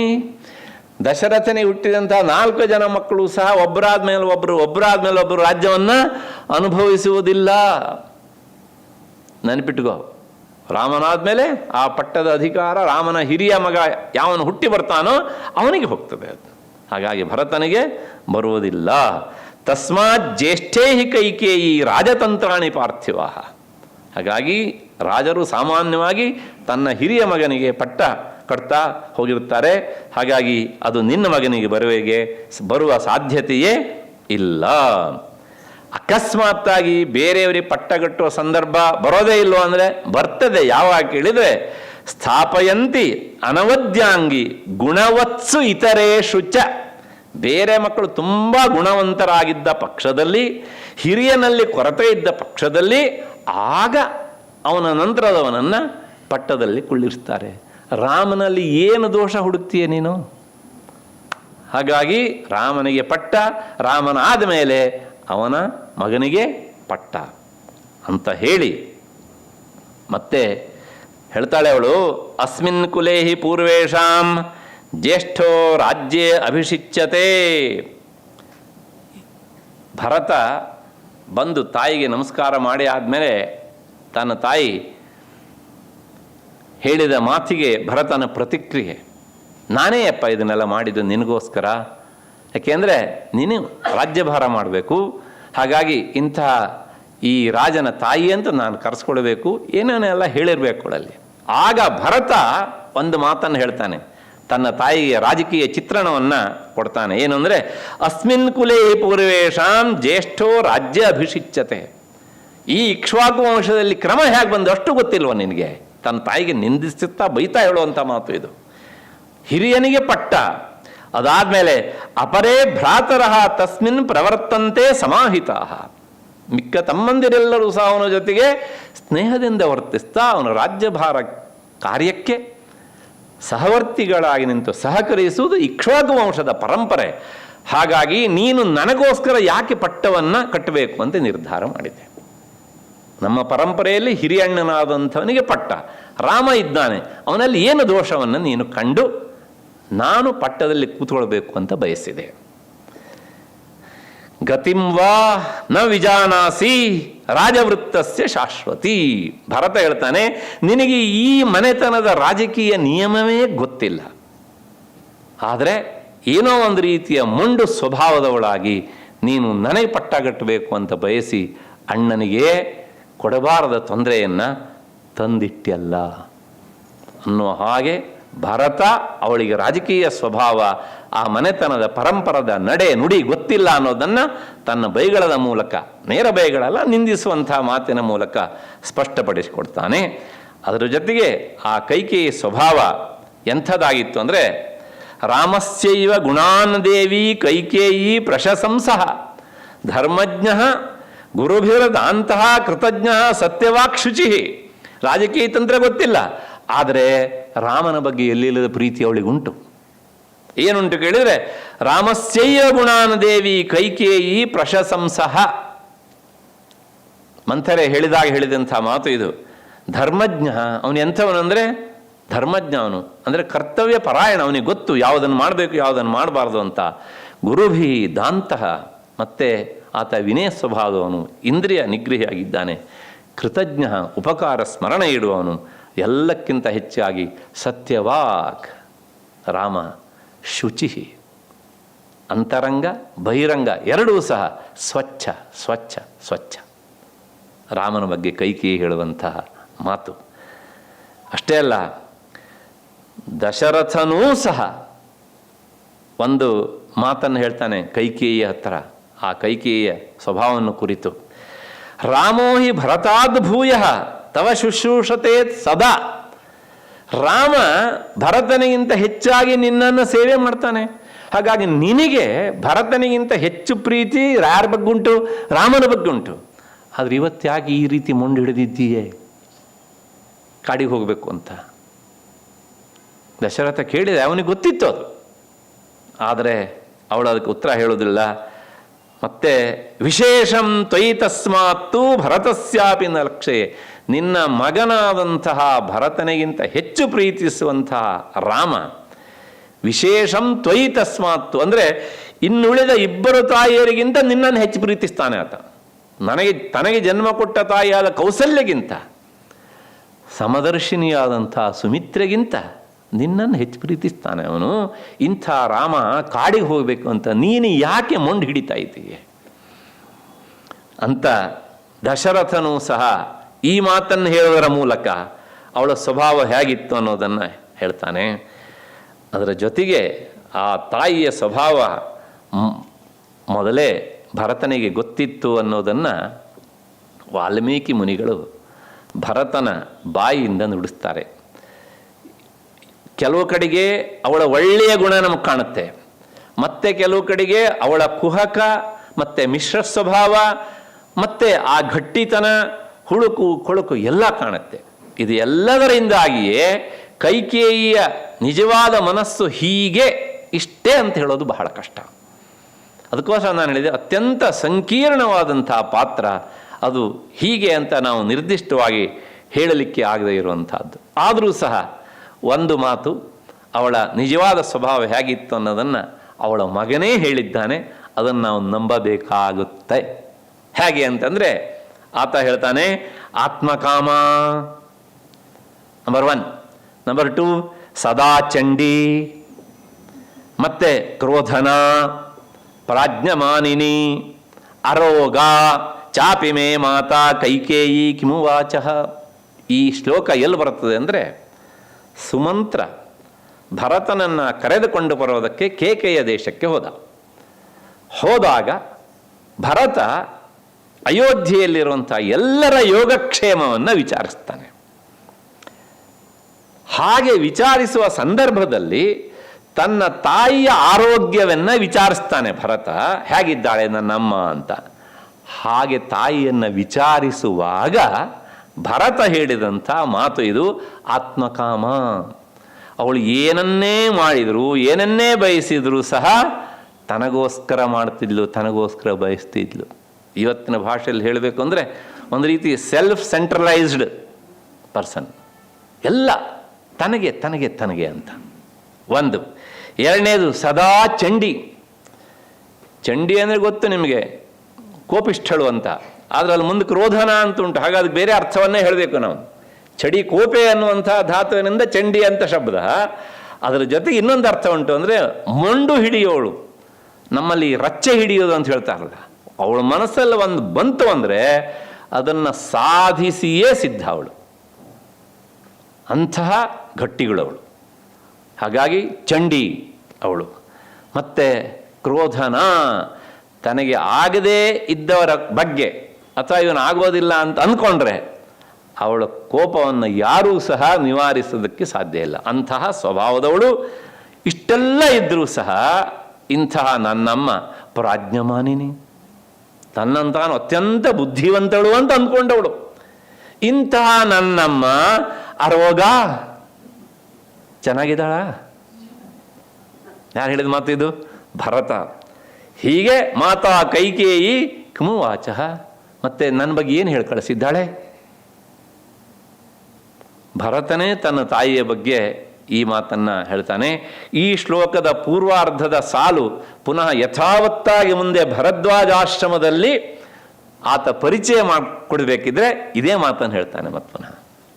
ಅಂದರೆ ಭರತನಿಗೆ ತನ್ನ ತಾಯಿಯ ಸ್ವಭಾವ ಬಹಳ ಸರಿಯಾಗಿ ಗೊತ್ತಿತ್ತು ಅಂತ ಕಾಣುತ್ತೆ. ಹಾಗಾಗಿಯೇ ಅವನು ಅಜ್ಜನ ಮನೆಯಲ್ಲೇ ಹಾಯಾಗಿದ್ನೋ ಏನೋ ಗೊತ್ತಿಲ್ಲ. ಮತ್ತೆ ಅಕಸ್ಮಾತ್ತಾಗಿ ಕೆಲವು ಸಲ ಮಕ್ಕಳಿಗೆ ಏನಾಗುತ್ತೆ, ಈ ತಪ್ಪನ್ನು ನೇರವಾಗಿ ಹೇಳುವ ಸ್ವಾತಂತ್ರ್ಯ ಇರ್ತದಲ್ಲ. ಹಾಗಾಗಿ ಭರತ ಇಲ್ಲಿದ್ದರೆ ತನಗೆ ಇಂಥದ್ದನ್ನು ಹೇಳಿಬಿಟ್ಟಾನು ಅನ್ನೋ ದೃಷ್ಟಿಯಿಂದ ಅವನು ಅಲ್ಲೇ ಇರಲಿ ಅಂತ ಬಯಸಿದ್ರು ಬರೋಳು. ಅದಕ್ಕೋಸ್ಕರ ಒಂದು ಸಲನೂ ಸಹ ಅವಳು ಭರತ ಇಲ್ಲಿ ಬಂದಿಲ್ಲ ಅಂತ ಬೇಸರ ಮಾಡ್ಕೊಂಡಿದ್ದು ದಾಖಲಿಲ್ಲ. ಅದರ ಜೊತೆಗೆ ಸ್ವತಃ ರಾಮನೂ ಸಹ ರಾಮನಾಗಿ ಅವಳನ್ನು ಪ್ರೀತಿಸ್ತಿದ್ದ. ಆದರೆ ಆ ಮನೆತನದ ಒಂದು ಹುಡುಗನಾಗಿ ತನ್ನ ಚಿಕ್ಕಮ್ಮನ ಸ್ವಭಾವ ಏನು ಅನ್ನೋದು ರಾಮನಿಗೂ ಗೊತ್ತಿತ್ತು. ಆತ ಹೇಳ್ತಾನೆ ಹೇಗೆ ಅಂದರೆ, ಕಚ್ಚಿತ್ತೇ ಪರುಷಂ ಕಿಂಚಿತ್ ಅಭಿಮಾನಾತ್ ಪಿತಾಮಮ ಉಕ್ತೋ ಭವತ್ಯಾ ಕೋಪೇನ ಏನಾಸ್ಯ ಲುಲಿತಂ ಮನಃ. ದಶರಥನ ಅಂತಃಪುರಕ್ಕೆ ಬರ್ತಾನೆ. ಸುಮಂತ್ರ ಕರ್ಕೊಂಡು ಬರ್ತಾನೆ ಅವನನ್ನು. ಏಕೆಂದರೆ ಸುದ್ದಿ ತಿಳಿಸ್ಬೇಕಲ್ಲ, ಕಾಡಿಗೆ ಹೋಗ್ಬೇಕಿನ್ನೂ ಪಟ್ಟಾಭಿಷೇಕ ರದ್ದಾಗಿದೆ ಅಂತ. ಆಗ ದಶರಥನ ಹತ್ರ ಬಂದಾಗ, ದಶರಥ ಎಲ್ಲಿದ್ದ? ಕೈಕೇಯಿ ಅಂತಃಪುರದಲ್ಲಿದ್ದ. ಅಲ್ಲಿ ಯಾರಿದ್ರು? ಮತ್ತೆ ಯಾರೂ ಇಲ್ಲ, ಕೈಕೇಯಿ ಮತ್ತೆ ದಶರಥ ಇಬ್ಬರೇ. ದಶರಥ ಒಂದು ರೀತಿಯಲ್ಲಿ ತುಂಬ ದುಃಖಾವಿಷ್ಟನಾಗಿದ್ದ, ಮಾತನಾಡುವಂತಹ ಸ್ಥಿತಿಯಲ್ಲಿ ಇಲ್ಲ ಆಗ ಆತ. ಆಗ ರಾಮ ಕೈಕೇಯಿ ಹತ್ರ ಪ್ರಶ್ನೆ ಕೇಳ್ತಾನೆ. ಏನು ಪ್ರಶ್ನೆ ಅಂತಂದರೆ, ಕಚ್ಚಿತ್ತೇ ಪರುಷಂ ಕಿಂಚಿತ್, ಅಪ್ಪನಿಗೆ ನೀನು ಏನಾದರೂ ಕಠೋರವಾದ ಮಾತನ್ನು ಆಡಿದೆಯಾ? ಕೈಕೇಯಿ ಹತ್ರ ರಾಮ ಕೇಳುವಂತಹದ್ದು. ಅಭಿಮಾನಾತ್ ಪಿತಾಮಮ, ನೀನು ಹೇಳಿದಂಥ ಈ ಮಾತಿನಿಂದಾಗಿ ಆತ ಬೇಸರ ಪಟ್ಕೊಂಡು ಹೀಗೆ ಏನನ್ನೂ ಹೇಳದೆ ಸುಮ್ಮನೆ ಕುಳಿತಿದ್ದಾನ. ಯಾಕೆ ಹೇಳಿದರೆ, ಉಕ್ತೋ ಭವತ್ಯಾ ಕೋಪೇನ ಏನಾಸ್ಯ ಲುಲಿತಂ ಮನಃ, ನೀನು ಕೋಪದಿಂದ ಅಪ್ಪನಿಗೆ ಏನೋ ಹೇಳಿರಬೇಕು ಅಮ್ಮ. ಹಾಗಾಗಿ ಅಪ್ಪ ತುಂಬ ವಿಚಲಿತರಾಗಿದ್ದಾರೆ. ಅಂದರೆ ಈ ಸಂದರ್ಭ ಹೇಗಿದೆ ಅಂದರೆ, ರಾಮ ಈ ಮಾತನ್ನು ಹೇಳಬೇಕಿದ್ರೆ ಅವನಿಗೆ ಗೊತ್ತಿತ್ತು. ಆಗಾಗ ದಶರಥನಿಗೆ ಅವಳು ಇಂಥ ಮಾತನ್ನು ಹೇಳಿ ನೋಯಿಸ್ತಿದ್ಲು, ಇದು ರಾಮನಿಗೆ ಗಮನಕ್ಕೆ ಬಂದಿರಬೇಕು. ಹಾಗಾಗಿ ರಾಮ ಹೇಳ್ತಾನೆ, ಅಪ್ಪ ಯಾಕೆ ಇಷ್ಟು ಮನಸ್ಸನ್ನು ಕದಡಿಕೊಂಡಿದ್ದಾನೆ, ಇಂದು ಏನೂ ಮಾತನಾಡದಂತಹ ಸ್ಥಿತಿಯಲ್ಲಿ ಇದ್ದಾನೆ ಅಂದರೆ ಅಪ್ಪನಿಗೆ ನೋವಾಗುವ ಹಾಗೆ ನೀನು ಮಾತನಾಡಿದೀಯಾ? ಅಂದರೆ ಈ ಸ್ವಭಾವ ಅವಳಿಗೆ ಇತ್ತು ಅನ್ನೋದು ಸ್ಪಷ್ಟ. ಅದರ ಜೊತೆಗೆ ಇನ್ನೊಂದು ಮಾತು, ಗಂಗಾ ನದಿಯನ್ನು ದಾಟಿ ಹೋಗುವಾಗ, ಕಾಡಿಗೆ ಹೋಗುವಾಗ, ದಾಟಿ ಆದ ಮೇಲೆ ಅಯೋಧ್ಯೆಯ ಸರಹದ್ದು ಆದಮೇಲೆ ಆಗ ಒಂದು ಮಾತನ್ನು ರಾಮ ಹೇಳ್ತಾನೆ. ಅಪೀದಾನೀಂ ನ ಕೈಕೇಯಿ ಸೌಭಾಗ್ಯ ಮದಮೋಹಿತ. ಅಂದರೆ ನಾನು, ಲಕ್ಷ್ಮಣ, ನೀನು ಮತ್ತು ಸೀತೆ ಎಲ್ಲರೂ ಸಹ ಚಿಕ್ಕಮ್ಮ ಹೇಳಿದ ಹಾಗೆ ಕಾಡಿಗೆ ಹೊರಟು ಬಂದ್ವಲ್ಲ, ಅವಳಿಗೆ ಸಂತೋಷ ಆಗಿದೆ. ಈಗ ಅವಳು ಅಂದ್ಕೊಂಡ ಹಾಗೆ ಅಯೋಧ್ಯೆಯ ಈ ರಾಜಕೀಯ ಸೂತ್ರ ಅವಳ ಹತ್ರ ಬಂದಿದೆ. ಹಾಗಾಗಿ ಸೌಭಾಗ್ಯ ಮದಮೋಹಿತ ಮತ್ತೆ ಕೌಸಲ್ಯಾಂಚ ಸುಮಿತ್ರಾಂಚ ಸಂಪ್ರಬಾಧೇತ ಮತ್ಕೃತೆ. ನನ್ನ ಮೇಲಿನ ಬೇಸರದಿಂದಾಗಿ, ಅದು ಏನು ಬೇಸರದಿಂದ ಅಂತ ರಾಮ ಯಾಕೆ ಹೇಳಿದ್ನೋ ಗೊತ್ತಿಲ್ಲ, ಕೈಕೇಯಿ ಏನು ಬೇಸರ ಇತ್ತು ಅದೂ ಸಹ ಗೊತ್ತಿಲ್ಲ. ಆದರೂ ಸಹ ನನ್ನ ಮೇಲಿನ ಬೇಸರದಿಂದಾಗಿ ನನ್ನ ಅಮ್ಮನಿಗೆ ಮತ್ತು ಸುಮಿತ್ರೆಗೆ ಆ ಕೈಕೇಯಿ ತೊಂದರೆ ಕೊಡೋದಿಲ್ಲ ಅಂತ ಭಾವಿಸ್ತೇನೆ ಅಂತ ಯಾರ ಹತ್ರ ಹೇಳಿದು? ಲಕ್ಷ್ಮಣನ ಹತ್ರ. ಅಂದರೆ ಎಲ್ಲೋ ಒಂದು ಕಡೆಗೆ ರಾಮನಿಗೂ ಸಹ ಅವಳ ಸ್ವಭಾವ ಸ್ಪಷ್ಟವಾಗಿ ದಿಟವಾಗಿ ತಿಳಿದಿತ್ತು. ಅಷ್ಟನ್ನು ಮಾತ್ರ ನಾವು ಇದರಿಂದ ಗ್ರಹಿಸಬಹುದು. ಅದಾದ ಮೇಲೆ ಮತ್ತು ಪುನಃ ಅಲ್ಲಿ ದಶರಥ ಒಂದು ಮಾತನ್ನು, ದಶರಥನಿಗೆ ಸುಮಿತ್ರ ಒಂದು ಮಾತನ್ನು ಹೇಳ್ತಾನೆ. ರಾಮ ಕಾಡಿಗೆ ಹೋಗಬೇಕು ಅಂತ ಕೇಳಿ ಆಮೇಲೆ ಸುಮಂತ್ರ ಒಂದು ಸೂಚನೆ ಕೊಡ್ತಾನೆ. ಏನು ಅಂದರೆ, ದಶರಥನಿಗೆ ನೀನು ಕಾಡಿಗೆ ಹೋಗ್ಬಿಡು ರಾಮನ ಜೊತೆಗೆ. ಆಗೇನಾಯಿತು ಕೇಳಿದರೆ, ಅವಳು ಏನು ರಾಜ್ಯಭಾರ ಮಾಡ್ಕೊಳ್ಬೇಕು ಮಾಡ್ಕೊಳ್ಳಿ ಭರತನ ಜೊತೆಗೆ ಅಂತ. ತಕ್ಷಣ ಅವಳು ಹೇಳ್ತಾಳೆ, ದಶರಥನೂ ಕಾಡಿಗೆ ಹೋದರೆ ರಾಮನೂ ಕಾಡಿನಲ್ಲಿರ್ತಾನೆ, ಆಗ ಅಯೋಧ್ಯೆ ಪೂರ್ತಿ ಏನಾಗುತ್ತೆ, ಒಂದು ದೃಷ್ಟಿಯಲ್ಲಿ ಕಾಡಿಗೆ ಹೋಗ್ಬಿಡುತ್ತೆ. ಇಲ್ಲಿ ಏನಿರ್ತದೆ ಅಂದರೆ ಏನೂ ಇರೋದಿಲ್ಲ ಆವಾಗ. ಅದಕ್ಕೊಂದು ದೃಷ್ಟಾಂತ ಕೊಟ್ಟು ಹೇಳ್ತಾಳೆ ನೋಡಿ ಅವಳು. ಅಂದರೆ ಅವಳು ನಮ್ಮ ಮಾತಿನ ನೆಲೆಯಲ್ಲಿ ನಿಲುಕುವುದಿಲ್ಲ ಅನ್ನೋದಕ್ಕೆ ಈ ಉದಾಹರಣೆ. ರಾಜ್ಯಂ ಗತಜನಂ ಸಾಧೋ, ಎಲ್ಲ ಜನರು ಕಾಡಿಗೆ ಹೋಗ್ಬಿಟ್ರು. ಅವಾಗ ಈ ರಾಜ್ಯ ಏನಾಯಿತು, ಗತಜನ, ಇಲ್ಲಿ ಯಾರೂ ಸಹ ಇಲ್ಲ. ಆಗ ಇದು ಹೇಗಾತ ಕೇಳಿದ್ರೆ, ಪೀತಮಂಡಾಂ ಸುರಾಮಿವ. ಸುರ ಅಂದ್ರೆ ಗೊತ್ತು, ನಾನು ಹೇಳಬೇಕಾದಿಲ್ಲ ಮತ್ತೆ ಪುನಃ. ಅದನ್ನು ಕುಡಿದ ಆದಮೇಲೆ ಆ ಪಾತ್ರೆ ಹೇಗೆ ಖಾಲಿ ಆಗಿರುತ್ತಲ್ಲ, ಹಾಗೆ ಆಗತ್ತೆ ಯಾವುದು, ಈ ಅಯೋಧ್ಯೆ. ಅಂದರೆ ಇಲ್ಲಿನ ಜನರು ಎಲ್ಲರೂ ಸಹ ಆ ಸ್ಥಾನದವರು, ಅಂದರೆ ಸುರೆ. ಅಯೋಧ್ಯೆ ಆ ಸುರೆಗೆ ಆಶ್ರಯ ಕೊಟ್ಟಂಥ ಪಾತ್ರೆ. ಅದನ್ನು ಕುಡಿಯೋರು ಯಾರು ಅಂದರೆ ದಶರಥ ಅಂತ. ಈ ಅರ್ಥ ಬರುವ ಹಾಗೆ ಮಾತನಾಡಿ ಕೊನೆಗೆ ಹೇಳ್ತಾಳೆ, ಮತ್ತೆ ರಾಜ್ಯಂ ಗತಜನಂ ಸಾಧೋ ಪೀತಮಂಡಾಂ ಸುರಾಮಿವ ನಿರಾಸ್ವಾದ್ಯತಮಂ ಶೂನ್ಯಂ ಭರತೋ ನಾಭಿಪತ್ಸ್ಯತೆ. ಹೀಗೆ ಎಲ್ಲರೂ ಕಾಡಿ ಹೋಗಿ ಅಲ್ಲೇ ನೀವೊಂದು ಹೊಸದಾದಂತಹ ವಸಾಹತುವನ್ನು ಸ್ಥಾಪನೆ ಮಾಡಿ ಆದಮೇಲೆ ಇಲ್ಲಿ ಏನೂ ಇಲ್ಲದೆ, ಅಂದರೆ ಅದನ್ನು ಕುಡಿದಾದ್ಮೇಲೆ ಬಿಸಾಡ್ತಾರಲ್ಲ, ಹಾಗೆ ಬಿಸಾಡುವಂದದಿ ಇರುವಂಥ ಇಂಥ ಅಯೋಧ್ಯೆ ನನ್ನ ಮಗನಾದಂತಹ ಭರತನಿಗೆ ಬೇಡ. ಸಂಪತ್ ಸಮೃದ್ಧವಾದಂತಹ ಅಯೋಧ್ಯೆ ಬೇಕು ನನ್ನ ಮಗನಿಗೆ, ಅದನ್ನು ಅವನು ಒಪ್ಪಿಕೊಳ್ಳುವುದಿಲ್ಲ ಅಂತ ಕೈಕೇಯಿ ಖಂಡಿತವಾಗಿ ಸುಮಂತ್ರನಿಗೆ ಹೇಳ್ತಾಳೆ. ಪ್ರಶ್ನೆ ಅದಲ್ಲ, ಒಬ್ಬ ದಶರಥನ ಪತ್ನಿಯಾಗಿ ಇಕ್ಷ್ವಾಕು ವಂಶದಲ್ಲಿ ಬಂದಂಥ ಒಂದು ಸೊಸೆಯಾಗಿ ಆ ಅಯೋಧ್ಯೆಯ ಬಗ್ಗೆ ಇಂಥ ಒಂದು ದೃಷ್ಟಾಂತವನ್ನು ಕೊಡಬೇಕಾಗಿತ್ತ ಅಂತಂದರೆ, ವಾಲ್ಮೀಕಿ ಮುನಿಗಳು ಕಂಡದ್ದನ್ನು ಹಾಗೆಯೇ ಚಿತ್ರಿಸಿದ್ದಾರೆ ಅಂತ ಹೇಳಬೇಕು ನಾನು. ಯಾಕೆಂದರೆ ಪಾಣ ವಾಮಲಕಾಮಿವ, ಅಂದರೆ ಕೈಕೇಯಿಯ ಸ್ವಭಾವ ಹೇಗಿತ್ತು ಅನ್ನೋದಕ್ಕೆ ಇದಕ್ಕಿಂತ ಬೇರೆ ಇದು ಬೇಡ. ಯಾಕೆಂದರೆ ಅವರವರ ಸ್ವಭಾವಕ್ಕೆ ತಕ್ಕ ಹಾಗೆ ಅವರವರ ಬಾಯಿಂದ ಅಂಥ ಮಾತುಗಳು ಬರ್ತವೆ ಹೀಗೆ ಅಂತ. ಹಾಗಾಗಿ ಅಷ್ಟು ಹಿನ್ನೆಲೆಯಲ್ಲಿ ಕೊನೆಗೆ ಅವಳ ಸ್ವಭಾವ ಎಂಥದ್ದು, ರಾಮ ಕಾಡಿಗೆ ಹೋಗಬೇಕು, ನಾರುಡೆಯನ್ನು ರಾಮನಿಗೆ ತಂದು ಕೊಡಬೇಕಿದ್ರೆ ಕೈಕೇಯಿ ಈ ಸೀತೆಗೂ ತಂದು ಕೊಟ್ಟಿದ್ದಾಳೆ. ಯಾವುದನ್ನು, ನಾರು ಬಟ್ಟೆಗಳನ್ನು. ಅವಳು ಅದನ್ನು ಧರಿಸಿಕೊಳ್ಳೋದಕ್ಕೆ ಆಗದೆ ಒಂದು ಮಾತನ್ನು ಹೇಳ್ತಾಳೆ, ಕಾಡಿನಲ್ಲಿರುವಂಥ ಋಷಿಮುನಿಗಳು ಇದನ್ನು ಹೇಗೆ ಧರಿಸ್ತಾರೋ ನನಗೆ ಗೊತ್ತಿಲ್ಲ, ತುಂಬ ನನಗೆ ಅದನ್ನು ಧಾರಣೆ ಮಾಡೋದಕ್ಕೆ ಕಷ್ಟ ಆಗ್ತದೆ ಅನ್ನುವಂಥ ಸಂದರ್ಭ ಬಂದಾಗ ಸ್ವತಃ ರಾಮನೇ ಆಕೆಗೆ ಉಡಿಸಿದ ಆ ಸೀರೆಯನ್ನು ತುಂಬಿದ ಸಭೆಯಲ್ಲಿ. ಇದನ್ನು ನೋಡಿದಾಗ ಕುಂತಂಥ ಜನರಿಗೆಲ್ಲ ಕರುಳು ಕಿತ್ತು ಬಂತು ಅಲ್ಲಿ. ಆಗ ವಸಿಷ್ಠರು ಒಂದು ಮಾತನ್ನು ಹೇಳ್ತಾರೆ. ಅಲ್ಲಿವರೆಗೆ ಎಲ್ಲವನ್ನು ಸಾಕ್ಷೀಭೂತವಾಗಿ ನೋಡ್ತಾ ಇದ್ರು ಅವರು. ಅತಿಪ್ರವೃತ್ತೇ ದುರ್ಮೇಧೆ, ವಸಿಷ್ಠರು ಕೈಕೇಯಿಗೆ ಹೇಳಿದಂಥ ಮಾತು, ನಿನ್ನ ಜಾಸ್ತಿ ಆಗೋಯ್ತು ನಿನ್ನ ಆಟ ಅಂತ. ದುರ್ಮೇಧೆ ನಿತ್ಯಂ ಅಸಿಚ್ ಪ್ರಜಾ ಮೇಧಯೋ ಇತಿ ಮೇಧಶಬ್ದ, ಆದರೆ ಮೇಧೆ ಸಂಬೋಧನೆ ಅದು ಹೇಗೆ ಅಂತ ಆಮೇಲೆ ವಿಚಾರ ಮಾಡಬೇಕು. ಏನಂತ ಅತಿಪ್ರವೃತ್ತೆ ದುರ್ಮೇಧೆ ಕೈಕೇಯಿ ಕುಲಪಾಂಸಿನಿ, ನೀನು ಈ ಕುಲಕ್ಕೆ ಮಣ್ಣನ್ನು ಹಾಕಿದವಳು. ನೀನು ಕೇಳಿದ್ದು ವನವಾಸವನ್ನು ಯಾರಿಗೆ, ರಾಮನಿಗೆ. ಆದರೆ ರಾಮನ ನಾರು ಬಟ್ಟೆ ಉಟ್ಕೊಂಡು ಹೋಗಲಿ, ಆದರೆ ಸೀತೆಗೆ ಯಾಕೆ ಕೊಟ್ಟೆ? ಸೀತೆಗೆ ವನವಾಸವ ಹೇಳಿದೀಯ, ಕೇಳಿದೀಯ ನೀನು? ಇಲ್ಲ. ಅವಳು ಸಕಲ ವಸ್ತ್ರಾಭರಣಗಳನ್ನು ಹೇರಿಕೊಂಡು ಕಾಡಿ ಹೋಗಲಿ. ಅವಳಿಗೆ ವನವಾಸ ಎನ್ನುವಂಥದ್ದು ವಿಹಿತವಾದದ್ದಲ್ಲ. ಆದ್ದರಿಂದ ಅವಳು ಅನುಷ್ಠಾಸ್ಯತಿ ರಾಮಸ್ಯ ಸೀತಾ ಪ್ರಕೃತ ಮಾಸನಂ ಮುಂದೆ ಹೊರದು ಒಂದು ಮಾತು ಹೇಳ್ತಾರೆ. ಅಷ್ಟೇ ಅಲ್ಲ, ರಾಮ ಕಾಡಿಗೆ ಹೋಗ್ತಾನೆ.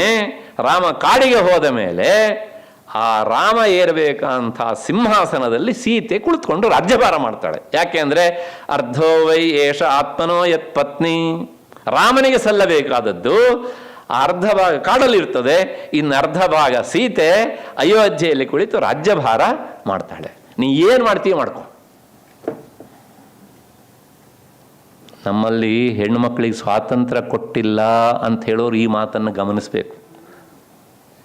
ವಸಿಷ್ಠರು ಹೇಳಿದಂಥ ಮಾತು ಇದು.